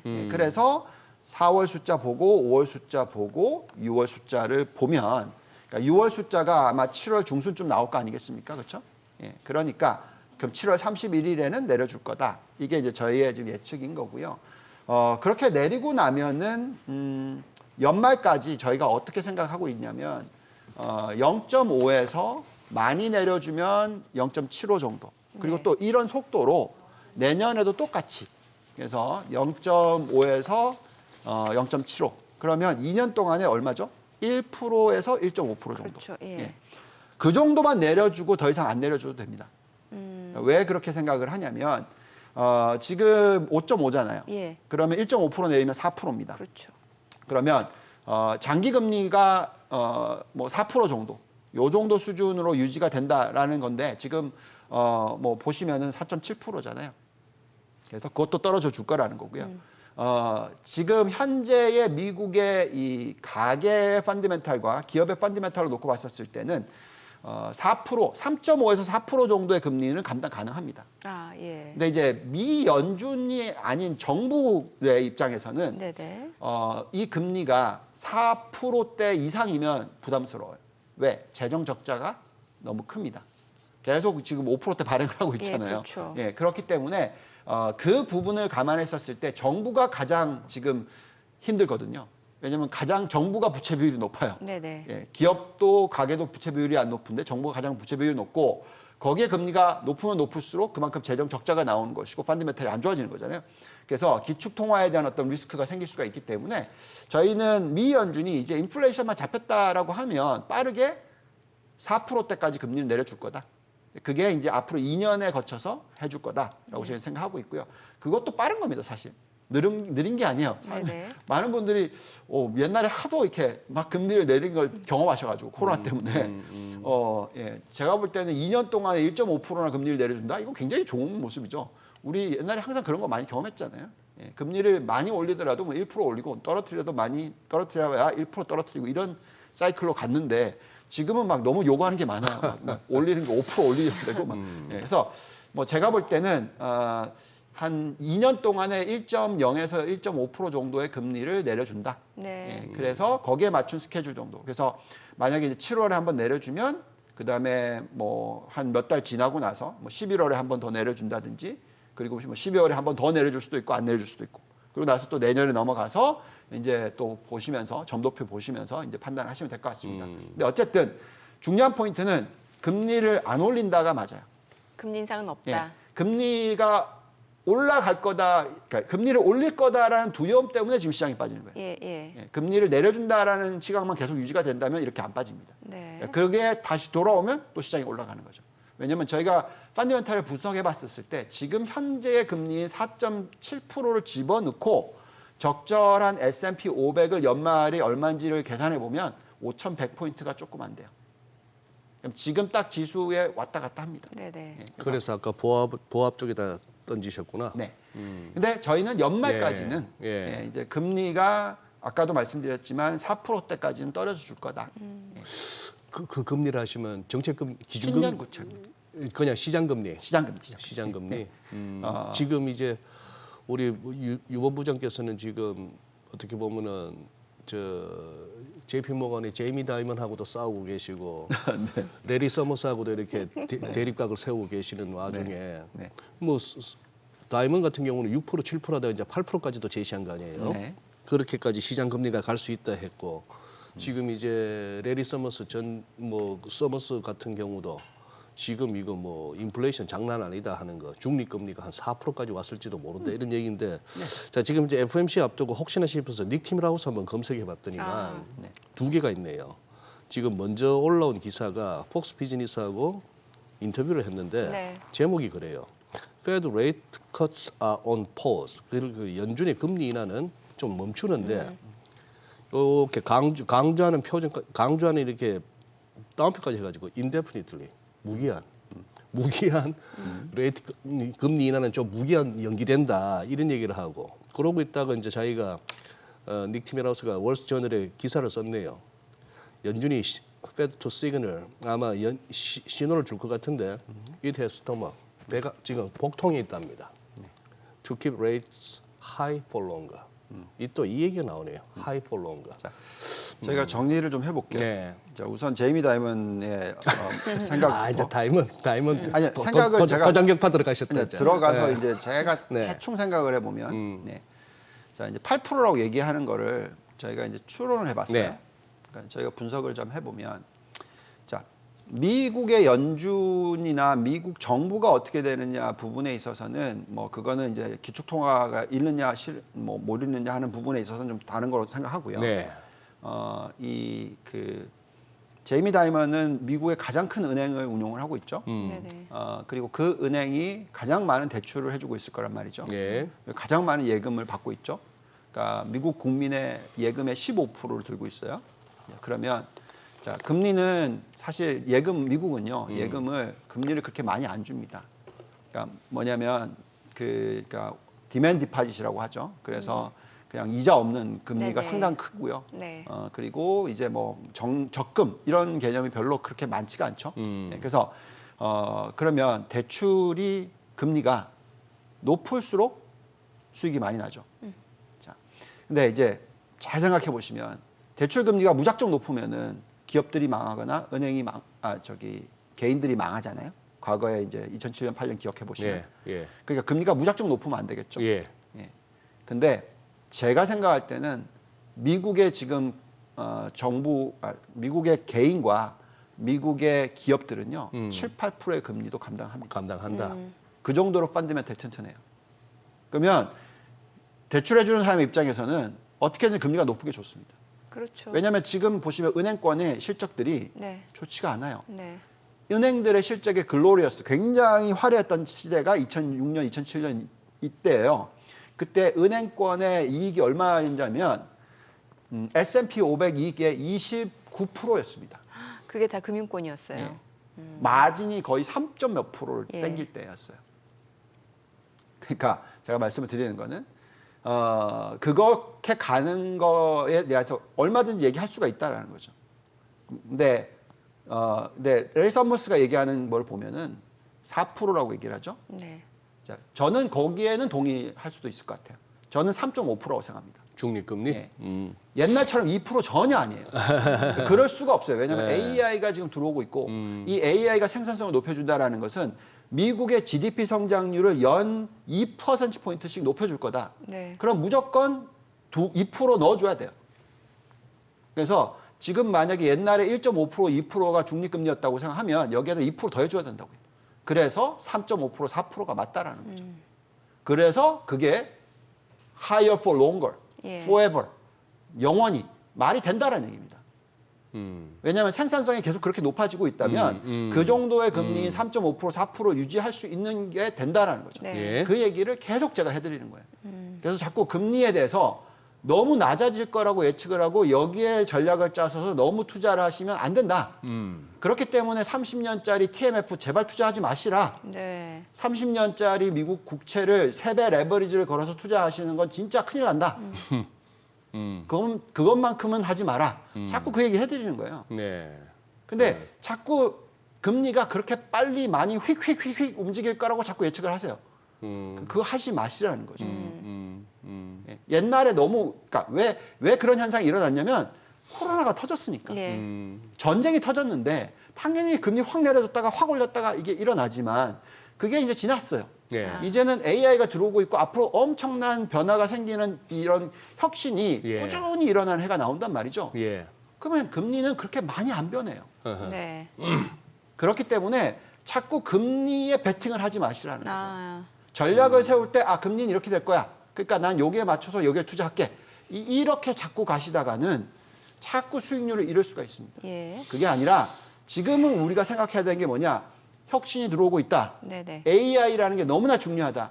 우리의 자식들이 이제 완전히 다르게 공부를 하고 있다. 얘네들이 컸었을 때는 뭘 할 거다. 그러면 여기에 관련해서 어떤 기업들이 뭘 하고 있고 무엇을 창출해내고 있고 어떤 네네. 수익성을 만들고 있고 이걸 봐야 된다는 거죠. 그러니까 그래서- 본부장님은 이런 고금리 고금리 상황은 계속 좀 이어질 거고 여기에 맞춰서 중금리죠. 중금리. 그쵸. 지금보다 한 1%포인트 좀 낮아질 수 있는 중금리 그 정도. 예. 그래서 거기에 맞추는 전략이 굉장히 필요하지 않나. 그래서 저는 레리 서먼께서 무슨 얘기를 하는지, 예. 제이미 다이먼이 무슨 얘기를 하는지를 이해를 하고 있어요. 예. 근데 여기에 뭐 휘둘리실 필요 없다는 거죠. 저희가 숫자를 제대로 이해하고만 있으면 충분히 휘둘릴 필요가 없어요. 왜냐하면 한 가지 만약에 임금 상승률이 네. 연 단위로 막 5%, 6%씩 나온다. 그러면은 금리가 7, 8% 가는 게 맞아요. 근데 그게 아니고 지금 보시면 임금 상승률이 얼마냐면 3.8%입니다. 예. 그리고 더 떨어지고 있어요. 네네. 그리고 연말 가면 아마 3%대 나올 겁니다. 그러면 3%대의 임금 상승률이 금리가 7%, 8%면요, 큰일 납니다. 그죠? 세이빙스 레이쇼가 완전히 박살이 날 거고요. 그죠? 저축률은 완전히 힘들어질 거고, 그죠? 이자를 엄청 내야 되니까. 네. 예. 그렇게 되지 않을 거라는 거죠. 예. 그건 돼서도 안 되죠. 예. 그래서 제가 볼 때는 임금 상승률이 3%인데 금리가 5% 이상일 가능성은 너무나 낮다. 네네. 예. 저는 그렇게 보고 있다 말씀드리겠습니다. 그러니까 뭔가 지금 사실 시장에서는 앞으로 연준이 어떤 그런 기조로 이어갈지 또 금리 상황이 어떻게 될지 이 부분에 초점을 맞추고 있는데 지금 본부장님 얘기를 들어보면은 금리는 뭐 중금리 상황이니까 선택과 집중이 필요하다. 그럼 결국에는 뭔가 실적이 좋은 기업을 봐야 된다. 지금 이런 말씀을 주시는 그렇죠. 거잖아요, 지금. 예. 그거를 하면 할수록 수익률 차이가 난다는 거죠. 저희가 계속 작년 하반기부터 계속 그 얘기 해드렸어요. 왜냐하면 예. 생산성 지표가 잡히기 시작한 게 3, 4분기였다. 네네. 그럼 3, 4분기부터 계속해서 종목 선별하고 생산성 높여주는 기업 투자하고 예. 하면 수익률 차이가 S&P 500의 3배, 5배가 나요. 그 정도로 차이가 납니다. 그럼 지금 실제로 실적 발표 계속 이어졌잖아요. 맞아요. 상황이 어때요? 상황은 헷갈릴 수가 있는데 네. 전체 그림은 똑같아요. 무슨 얘기냐? 자, 우선 순이익 관련돼서의 마진부터 예. 보면서 말씀을 드려볼게요. 자, 그 순이익 마진율이라는 게 있는데요. 보시면은 이제 4, 4분기가 훅 빠졌다가 지금 1, 4분기 숫자 나오고 있는데 지금 올라가고 있죠. 오른쪽 맨 예, 오른쪽이요. 11.5% 정도 나오고 예. 있습니다. 과거에도 보시면은 1, 4분기에 보시면 4, 4분기 11.2에서 11.5 딱 올라갔죠. 네. 그리고 2, 4분기, 3, 4분기가 왕창 올라가죠. 그러니까 이런 모습이 이어질 수 있을 것 같습니다. 그러니까 무슨 얘기냐면 인건비 올라가는 폭 대비해서 매출 증가율이나 이익 증가율이 더 높아질 수 있다라는 부분이고요. 지금 현재 우리가 보고 있는 이 미래 포워드 PER로 계산했었을 때 지금 미국 S&P 500의 PER이 약 한 20배 정도가 나오고 있어요. 네. 저 20배가 어떻게 나오는 숫자냐면요. 올해 이익 증가율 10% 조금 넘는 정도로 계산하고 있습니다. 올해가 아니라 앞으로 12개월 동안. 이 정도로 보시면 됩니다. 그러면 20배가 비싸게 보이죠. 왜냐하면 5년 평균이 19.1배예요. 그러니까 조금 비쌉니다. 그리고 과거에 저것보다 더 높았던 때가 언제냐면 보시면 이제 2020년대니까 저거까지는 안 가겠지 이렇게 생각을 많이들 하실 수 있어요. 그렇지만 저는 이제 다르게 어떻게 해석하냐면 만약에 금리가 4%의 안정을 찾았다고 칩시다. 네네. 4%의 금리로 계산했었을 때 저희가 생각하는 적절한 PER은 25배다. 그래서 20배는 넘는다. 예. 그래서 20배 밑으로 떨어질 이유가 별로 없다. 이렇게 생각하고요. 그중에 가장 중요한 포인트는 인플레이션인데 예. 인플레이션이 만약에 2%에서 3% 정도 시대가 되면 금리는 4에서 5% 시대가 되는 겁니다. 그럼 그렇게 계산했었을 때 PER이 적절한 PER은 전 23배라고 얘기를 하고 있어요. 예. 그래서 저희가 생각할 때는 연말까지 23배의 PER로 갈 수 있는 실적이 발표가 되고 있다. 네네. 또 인플레이션도 그렇게 갈 가능성이 높다라고 저희는 생각하는 거고요.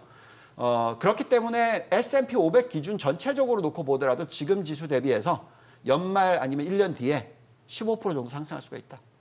이게 이제 전체 지수고요. 예. 근데 이제 그거에 대비해서 네. 또 말씀을 드립니다만 개별 종목을 잘 고르셔야 된다는 거죠. 1, 4분기만 놓고 보면 AI 네네. 관련주들이 이익 증가율이 얼마나 높았죠? 빅테크가 예.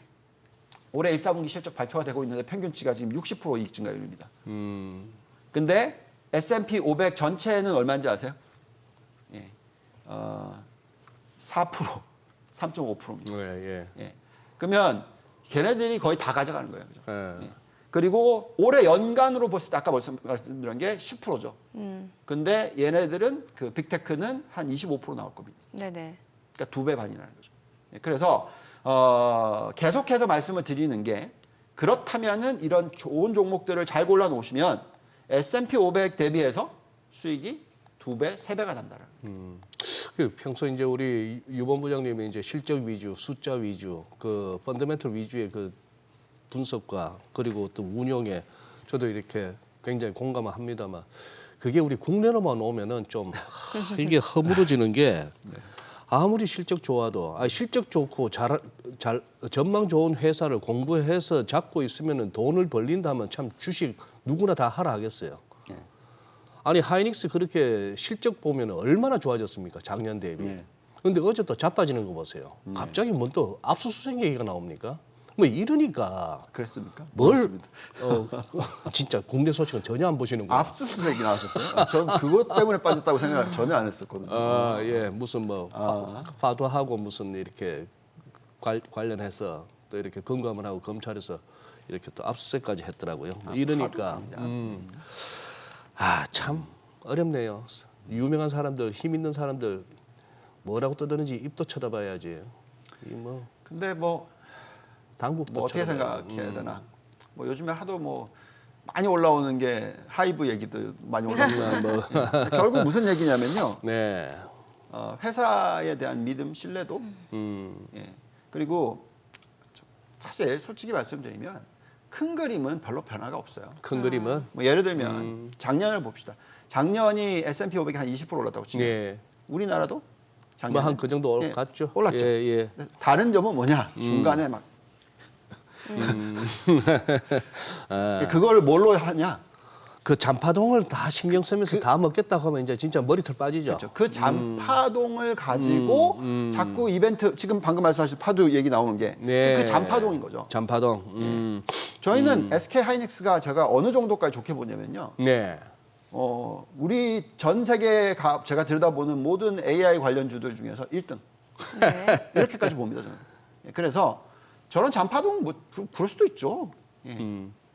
그리고 작년 한 해로 놓고 보시면 SK 하이닉스가 얼마나 많이 올랐습니까? 그렇죠? 예, 지수 대비해서. 그렇게 좀 생각하십시오. 그러니까 물론 예. 자꾸 뉴스를 듣고 있으면 막 누르고 싶죠.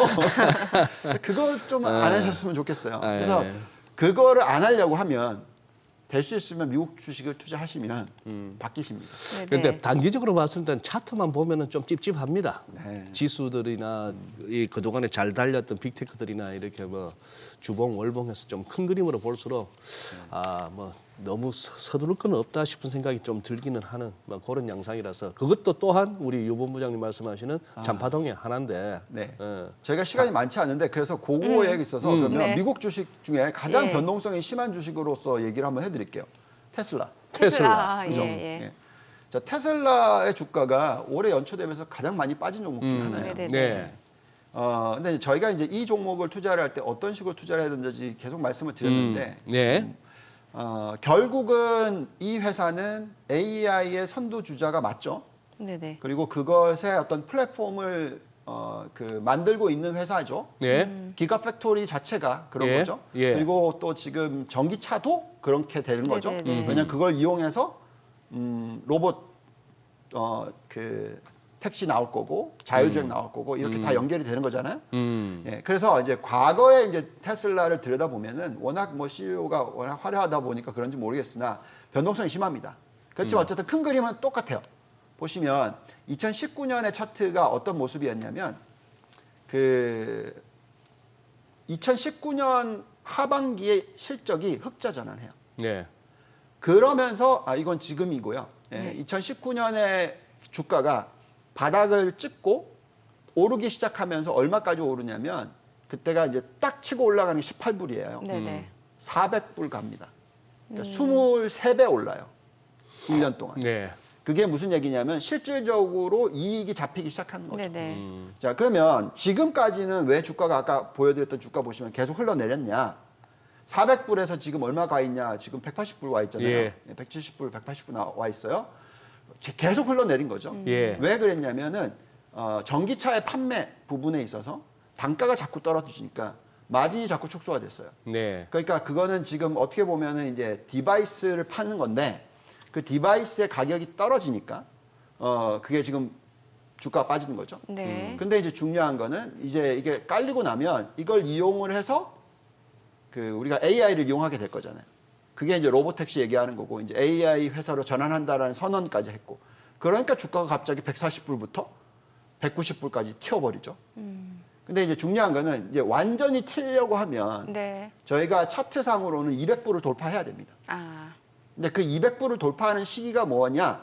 AI 관련된 실적이 잡히면서 그 실적이 앞으로 엄청난 실적의 증가를 가져다 줄 거라고 인식이 돼야 돼요. 네. 그 전까지는 계속 이런 뉴스 가지고 변동성이 심하다는 거죠. 그래요. 그래서 그 부분을 보시면서 판단하시면 좋겠다.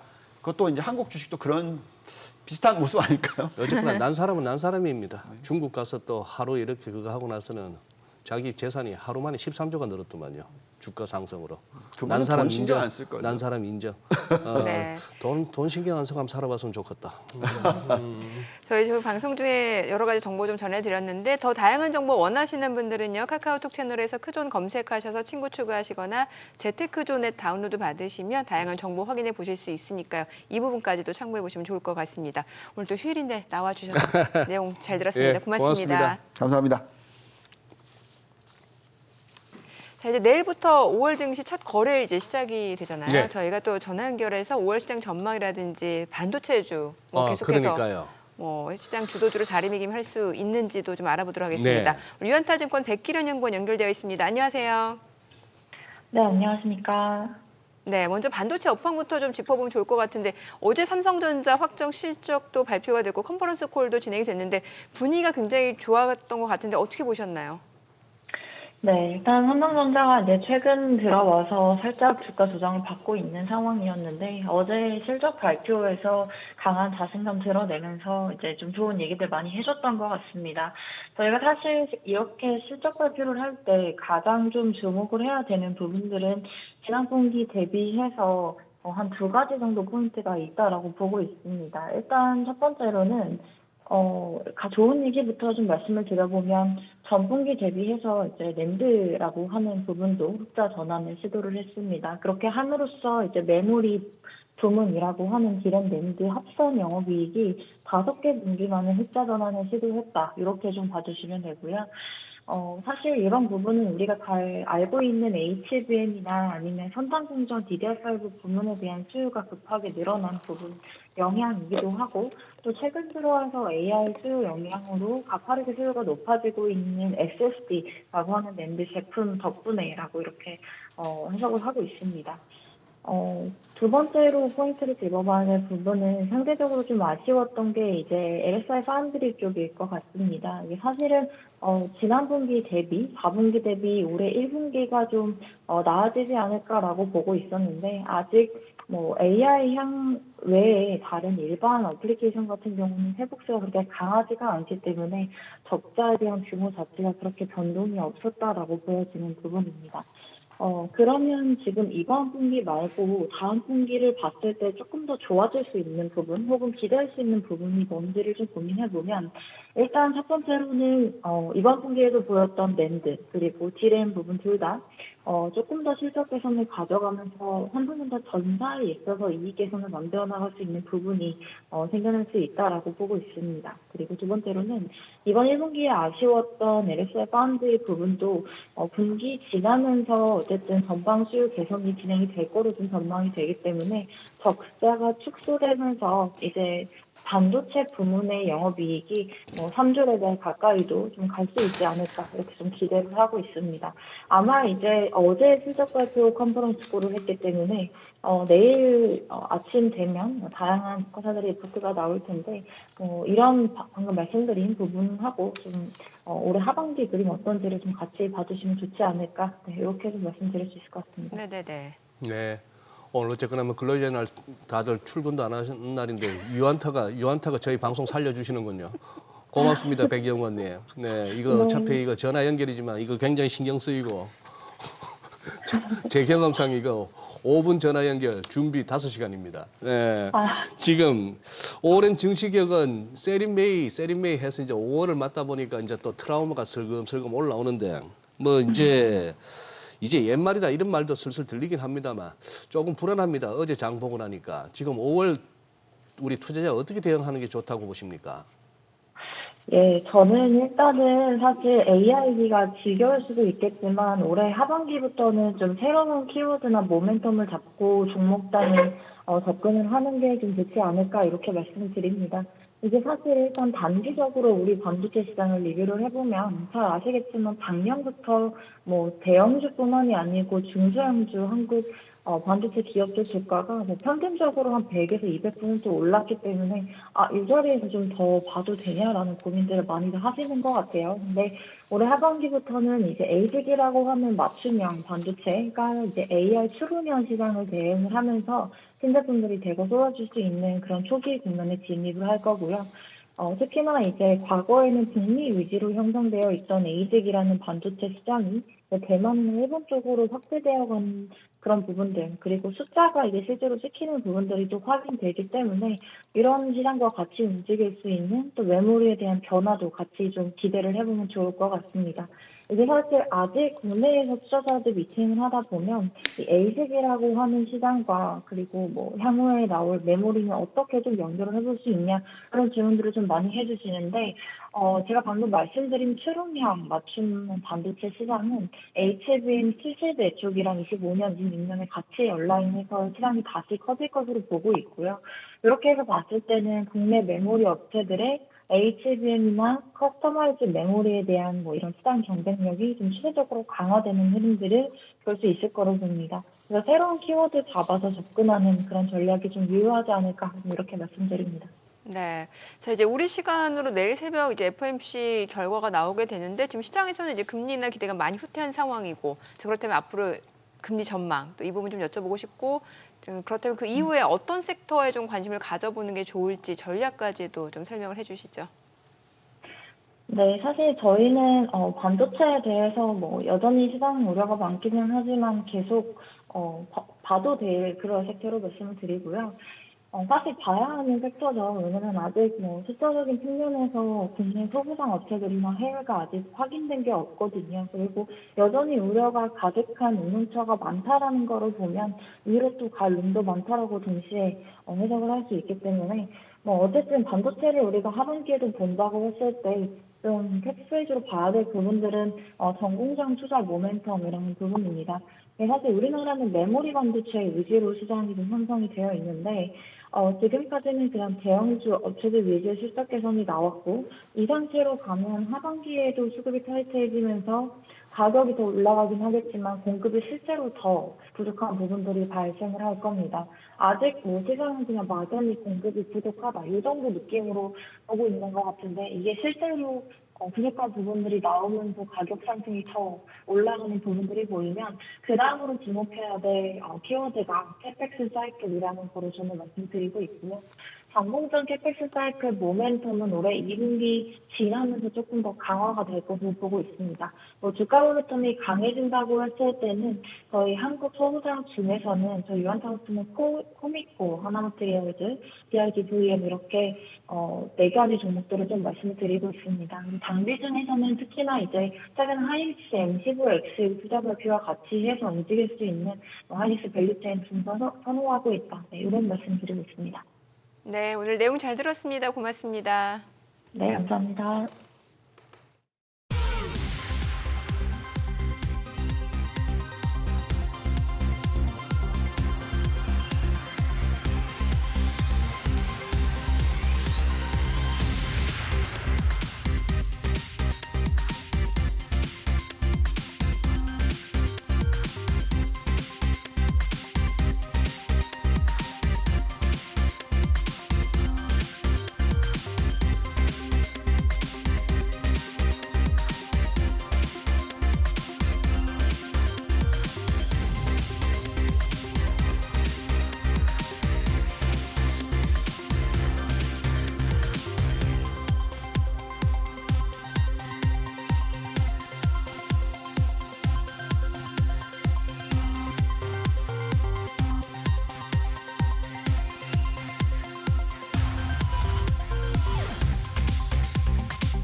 요즘 시장에서 가장 핫한 재테크 정보 남들은 어떻게 하는지 궁금하셨죠? 손에 잡히는 재테크 해석 꽉꽉 채워 알려드립니다. 네, 오늘 백세미나 재무설계사님 전화 연결되어 있습니다. 안녕하세요.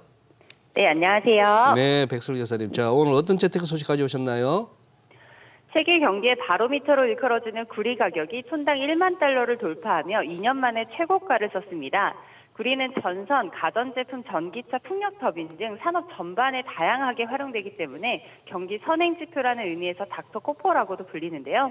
오늘은 AI 시대 주인공으로 급부상한 구리에 대해 짚어드리도록 하겠습니다. 네, 뭐 말씀 주신 대로 이제 AI발 훈풍의 구리 산업 수요가 늘면서 이제 가격도 고공행진 중인데 6개월 전하고 비교했을 때 지금 가격이 20% 가까이 뛰었다면서요. 네, 그렇습니다. AI 열풍으로 전력 수요가 크게 증가하며 수요는 늘었는데 공급은 줄어들면서 구리값이 크게 뛰게 되었는데요. 4월 25일 기준 톤당 9,791달러로 마감했습니다. 구리값은 지난해부터 지난 2월까지 톤당 8,000달러 선을 오갔으나 이후 가파르게 상승해 올해 들어서만 16% 넘게 올랐습니다. 26일에는 장중에 1만 달러를 넘어섰는데 구리 선물 3개월물 값이 1만 달러를 넘어선 건 2022년 4월 이후 2년 만입니다. 네. 워낙 뭐 다방면에서 이제 구리가 사용되다 보니까 최근엔 뭐 21세기 석유라는 별명도 붙었다는데요. 구리 어디에 이렇게 많이 사용되는지 한번 정리해 볼까요? 네, 구리는 첨단 산업을 중심으로 산업 수요가 늘면서 21세기 석유로 불릴 정도인데요.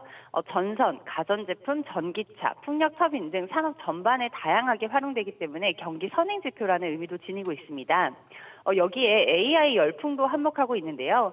AI 데이터 센터가 늘면서 구리 수요가 급증했습니다. 이뿐만 아니라 미국의 제조업 육성 정책과 친환경 정책 추진 결과 구리 가격이 상승세를 탔다는 분석도 나오고 있는데요. 구리는 태양광 패널, 풍력 발전용 터빈에 사용돼 신재생 에너지 전환의 핵심으로 간주됩니다. 또한 전기차 사용이 늘어날수록 구리 수요도 증가하는데요.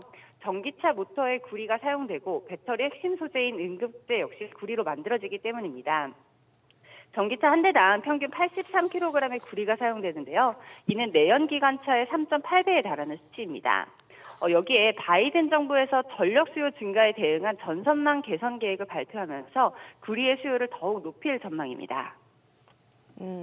네, 구리 수요가 이렇게 뜨겁지만 이제 공급은 좀 불안정하기만 한 것 같은데 주요 생산지들 폐쇄되거나 지금 생산 중단 위기에 처한 상황이라고요. 네, 그렇습니다. 수요와 공급의 온도차가 상당한데요. 주요 생산지인 남아메리카 광산에서 구리 생산을 차질을 빚고 있어서입니다. 세계 구리 광석 공급량의 1.5%를 차지하는 파나마 코브레 구리 광산은 파나마 법원의 개발 위헌 명령에 따라 지난해 말 폐쇄가 결정되었습니다. 페루 최대 구리 생산지인 라스밤바스 광산은 노조 파업으로 생산 중단 위기에 처해 있고 글로벌 광산 기업 앵글로 아메리카는 수익 악화를 막기 위해 올해와 내년에 원자재 생산량을 줄일 계획입니다. 또한 세계 구리 재련 물량의 약 절반을 처리하는 중국 재련소들은 구리 공급이 부족한 상황에서 재련 물량 확보를 위해 수수료 인하 경쟁을 하다 보니 수익성이 악화되어 지난달 중순 감산에 합의했습니다. 네. 자, 뭐 이제 그동안 시장에서 구리와 관련된 종목들은 이제 신고가 행진을 연일 전달드렸고 사실 백설 여사님 저는 이런 거 할 때마다 조금씩 이제 두려운 것은 항상 이 단기적으로는 아주 크리티컬한 시점에 우리가 이런 걸 다루거든요. 이 톤당 만불이라는 것은 그동안 매번 이렇게 어떤 저항 역할을 했고 시장도 좀 과매수 국면이긴 합니다. 이 방송이 또 끝물에 또 구리 뭐 ETF가 됐건 종목이 됐건 살까봐 싶어서 하는 우려스러운 말씀에 드리는데 일단 그래도 그동안 관련 ETF 수익률 한번 살펴봐 주시죠. 네, 구리 선물과 구리 광산 기업 주식을 기초 자산으로 하는 ETF 수익률이 크게 뛰었는데요. 타이거 구리 선물의 경우 15.42%, 코덱스 구리 선물의 경우 13.56%의 수익률을 기록했고, 미국 코퍼 인덱스 펀드는 14.30%, 구리 광산주 ETF의 글로벌 엑스 코퍼 마이너스 ETF는 12.56%로 높은 수익률을 기록했습니다. 네, 오늘 내용 잘 들었습니다. 고맙습니다. 네, 감사합니다. 이제 5월달 가정의 달은 1년 중 지갑을 가장 많이 여는 기간이죠. 그런데 최근 고물가로 인해서 외식업 사장님들도 이 5월달이 또 꼭 반갑지만은 않다고 합니다. 네, 이 물가를 내 마음대로 바꿀 수 없으니 이제 자리라도 잘 잡아야 저기 이제 목 좋은 데를 잡아야 수익을 올릴 수 있을 텐데요. 과연 좋은 자리는 무엇이고 어디서 찾을 수 있는지 오늘 또 김상훈 대표님 모시고 점포 입지 개발론에 대해서 알아보도록 하겠습니다. 어서 오세요, 어서 오세요. 대표님. 예, 안녕하세요. 5월 달에 다들 몰려 있지 않습니까? 뭐 예, 예. 어린이날, 어버이날, 스승의 날 뭐 등등. 거기다가 누구 뭐 생일까지 있어 보세요. 진짜 5월에 헉헉거리는데 돈 나갈 때가 많아가지고. 맞습니다. 그런데 그러면 이렇게 되면 음식점 사장님들은 어떻게 기대가 커지는 달인가요, 5월은? 맞습니다. 사실은 뭐 우리나라 기준으로 본다면 이런 4월, 5월, 6월 어떻게 보면 상반기에서 뭐 소비자 입장에서 돈을 많이 쓴다는 것은 창업자 입장에서는 대목이죠. 그래도 좀 성수기가 네, 아닌가 네, 네. 이런 생각이 들고요. 겨울철 웅크러들었던 이런 소비가 그래도 어느 정도 좀 활성화되는 그런 시기라고 볼 수 있겠습니다. 사실 장사 자체 뭐 창업해서 돈 번다는 게 쉽지가 않은데 이게 자리가 좋아야 되잖아요. 예, 앞서 예. 소장님 뭐 목 좋은 곳이라고 말씀 주셨는데 네. 그래서 이제 오늘 준비하신 내용이 점포 입지 개발론. 그럼 나에게 딱 맞는 점포를 찾는 거다 좀 이렇게 봐야 되는 거예요? 맞습니다. 사실 우리나라 연간 한 100만 명 창업, 신규 예. 창업이 네, 이루어지는데요. 창업자들의 창업 과정을 봤을 때 가장 어려운 부분이 어느 부분입니까? 이렇게 질문해 보면 예. 점포 구하는 일이 제일 힘듭니다. 이런 얘기를 합니다. 점포를 구한다는 게 대부분 아이템은 창업 전에도 다 정하거든요. 네. 예. 그러니까 어떤 아이템을 하자. 그러면 그 아이템에 적합한 과연 어느 동네를 갈까? 어느 상권, 어느 입지, 어떤 점포를 계약해서 내가 이렇게 안정적인 수익을 올릴 수 있을까? 네. 근데 점포를 구한다는 게 이게 사실은 상가 부동산을 거래한다는 거기 때문에 그렇죠. 일반 초보자 입장에서는 첫째 용어부터 생소할 수 있고요. 그다음에 또 부동산 중개업소, 상가 전문 부동산 중개업소에 들어가서 예. 어떻게 질문을 해야 될지 이런 것도 생소하기 때문에 뭐 이런 또 점포라는 게 요즘처럼 온라인 구매처럼 예. 뭐 인터넷 열심히 뒤진다고 해서 좋은 점포가 있는 것도 아닙니다. 네네. 즉 내가 발품을 일일이 찾아서 예. 가격도 알아보고 주인이 누군지도 알아보고 이게 싼지 비싼지도 알아보고 그렇죠. 결정하는 일이 초보자 입장에서는 참 결코 이게 녹록한 과정은 아니다라는 생각이 듭니다. 그렇죠.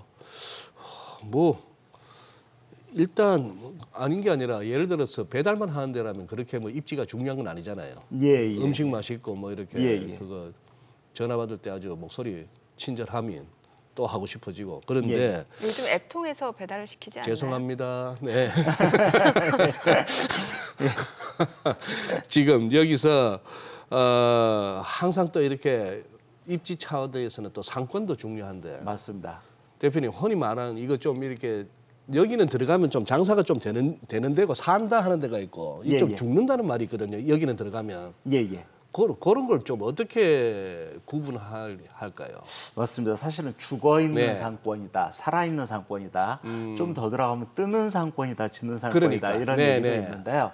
저는 이 첫째 소비자 입장 내지는 창업자 입장에서 여기는 죽은 상권이다라고 보여줄 수 있는 첫 번째 가치가 첫째 임대문이라는 글자가 많이 보이는 곳은 저는 죽어 있는 곳이다라고 보여집니다. 특히 1층에 임대 있으면은 정말 이게 공실률이 꽤 맞습니다. 높구나 이런 생각 들더라고요. 그래서 임대문이라는 것은 누군가는 그 점포에서 사업을 하다가 네. 계획했던 만큼 성과를 못 내고 맞아요.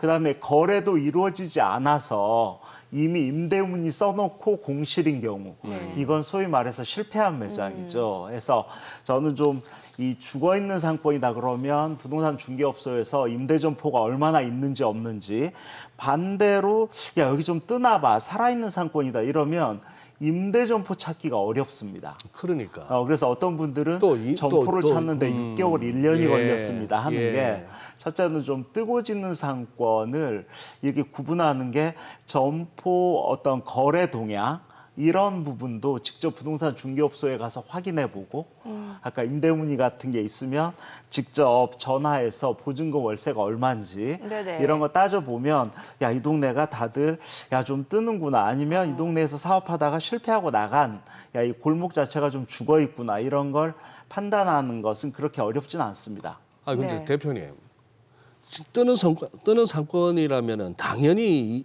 저 임대료가 비쌀 거고 예, 예. 세가 비쌀 텐데 뭐 한 달 중에 그래도 하루는 쉬어야겠죠. 그러면 25일 영업해서 예. 이거 잘못하면 이거 20일치 장사한 거 그냥 저 뭡니까? 임대료로 나가. 임대료 다 나가는 거 아닙니까? 맞습니다. 뭐 남는 게 있을까요? 그러니까 사실은 네. 점포를 구하기 전에 예. 늘 점포를 구한다는 것은 소위 산수를 계속 해봐야 돼요. 계산을 산수. 해보도록. 예. 그럼 내가 가지고 있는 종잣돈이 얼마고 그 총 종잣돈 중에서 창업 비용이 얼마고 빚을 얼마를 내야 되고 네. 아니면 내 돈 100%로 하고 만약에 내가 원하는 사업을 했을 경우 야 여기서 예상 매출액이 얼마인데 그 매출액을 이 정도 올리면 이 원가와 비용을 빼고 세금 빼고 나한테 떨어지는 순이익이 얼마인가 이런 거를 열심히 계산해 보고 점포 결정을 해야 되는 네. 그래서 어떻게 보면 점포를 결정하는 게 참 따져볼 게 정말 많습니다. 네네. 그렇죠. 따져볼 게 정말 많아서 그런 부분들을 좀 확인하면서 점포를 결정하는 게 이게 초보자 입장에서는 실패를 줄이는 첫 단추다라는 생각이 듭니다. 그럼 뭐 어느 정도 뭐 뜨는 상권, 지는 상권에 대해서 이제 판단이 서서 이제 그 뜨는 상권 쪽으로 가서 이제 뭐 발품을 팔아서 이제 가게를 보러 다닐 예, 거 아니에요. 예. 그러면은 이제 막상 가게를 보러 갔는데 뭘 체크해야 될지 좀 맞습니다. 혼란스러워하실 것 같은데 가게 봤을 때 가장 뭐부터 좀 확인을 해야 되는 거예요? 사실은 가게를 갔을 때, 야, 이게 잘생긴 가게인가, 못생긴 가게인가, 잘생긴 뭐 이런 가게. 것도 따져봐야 되는데, 예. 크게 보면 한 4가지 정도 볼 수가 있습니다. 네. 첫째는 소비자 입장에서 이 가게가 딱 보면 들어가고 싶은 가게인가를 결정하려면 눈에 잘 띄어야 되거든요. 아, 그렇죠. 그래서 고객 가시성이 중요하다, 이런 얘기가 네, 첫 번째. 네. 눈에 잘 띄기 위해서는 점포 전면이 3m인지 5m인지 아. 전면이 넓고 좁냐에 따라서 소비자한테 눈에 띄는 게 다르고요. 또 넓으면 큰 가게처럼 보이기 때문에 사람들은 들어가고 싶은 생각도 들고요. 두 번째는 눈에 잘 띄는 가게라고 하더라도 만약에 점포 앞에 계단이 한 3개, 4개, 5개가 있다면 접근성이 떨어진다 이런 얘기를 하거든요. 아, 계단 그래서 고객 올라가야 접근성 되면 이거 정말 중요하고요. 아. 세 번째는 들어가고 싶은데 이 앞에 차라도 한두 대 댈 수 있나? 아하. 아니면 소비자들이 들어갔는데 이 안에 화장실에 안에 있는가 밖에 있는가? 이런 고객 입장에서 편의성 정말 중요하고요. 그다음에 가시성, 접근성, 편의성이 좋다고 하더라도 내가 하고자 하는 아이템과의 적합성 만약 이렇게 했을 때 어느 정도 수익성을 올릴 수 있겠는가에 대한 경제성. 이를테면 아무리 좋아도 야 조그만 10평 가게가 월세가 400, 500입니다. 그러면 400, 500 내고 나한테 얼마 정도 떨어질 수 있을까? 이런 글쎄, 경제성을 충족시키지 못하면 좋은 점포가 아닐 수 있죠. 그러니까요. 딱 맞는 점포를 발견했다 하더라도 보통 장사 잘 되는 곳이면 권리금 있고 맞습니다. 이 권리금을 보통은 주고 들어가는 경우 꽤 많잖아요. 예, 예. 이 권리금을 좀 설명해 주세요.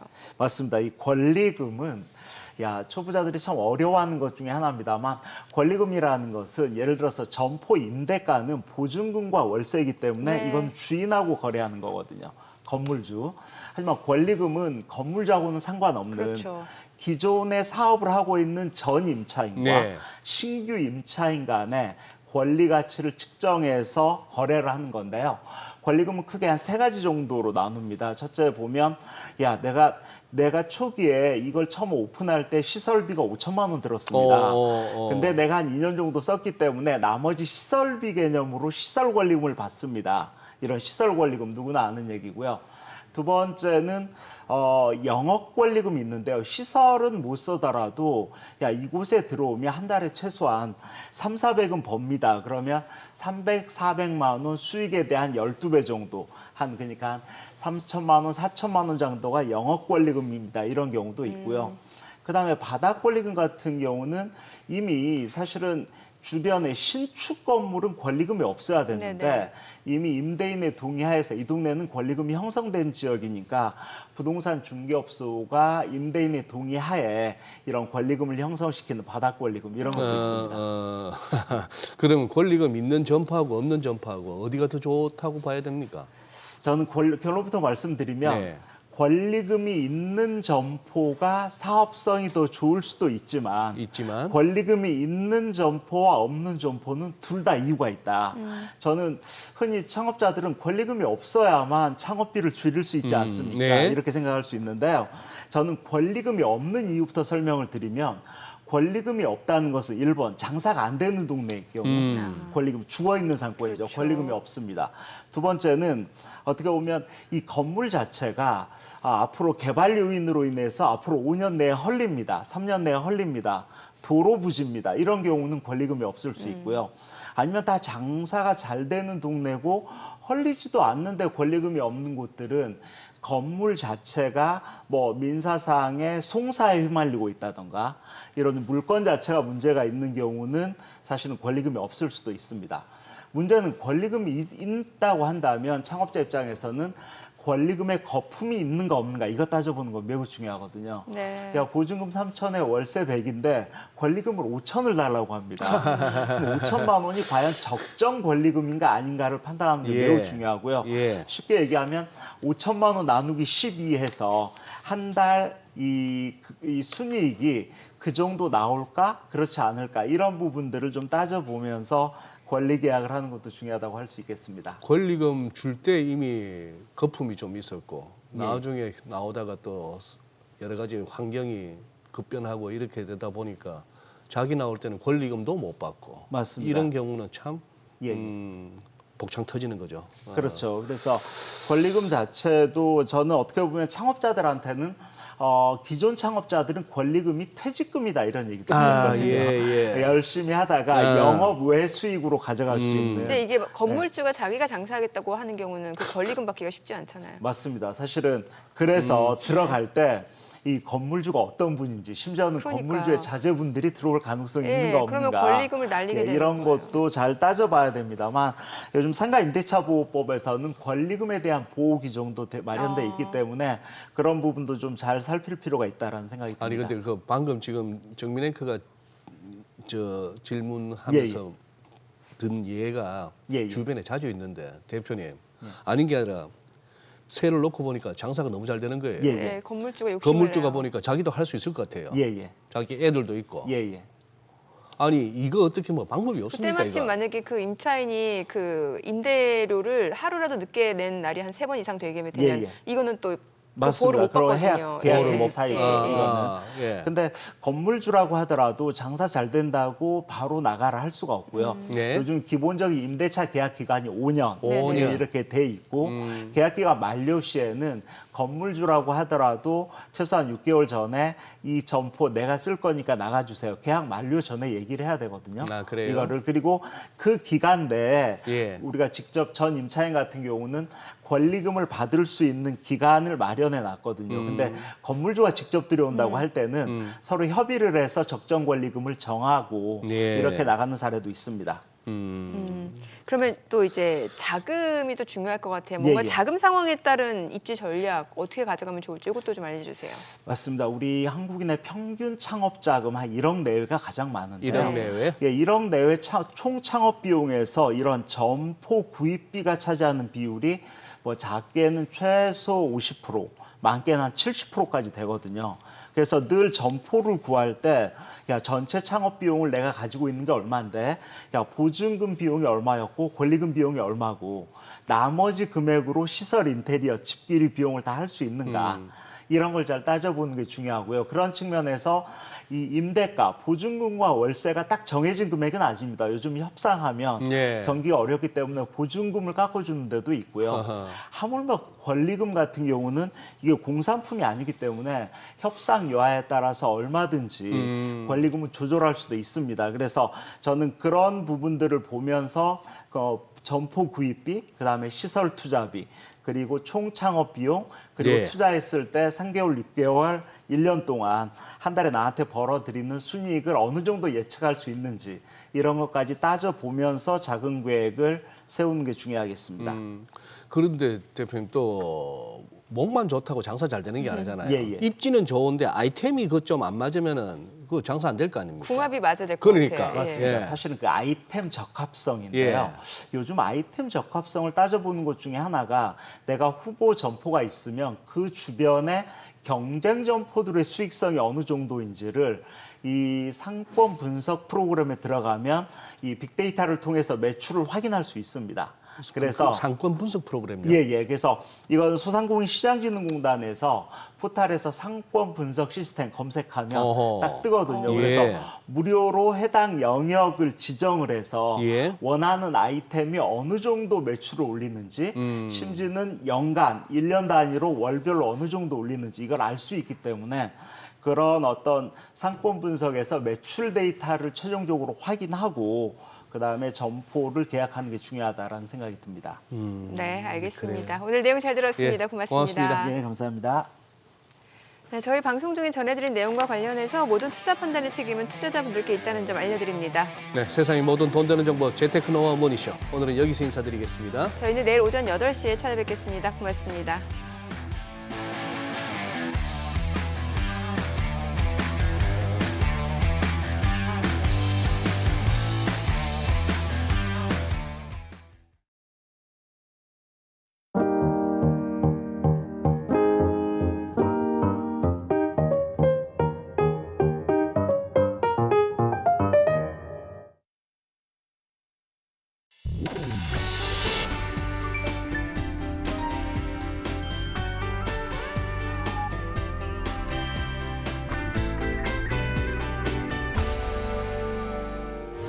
의견 있는 경제 채널 SBS 비즈.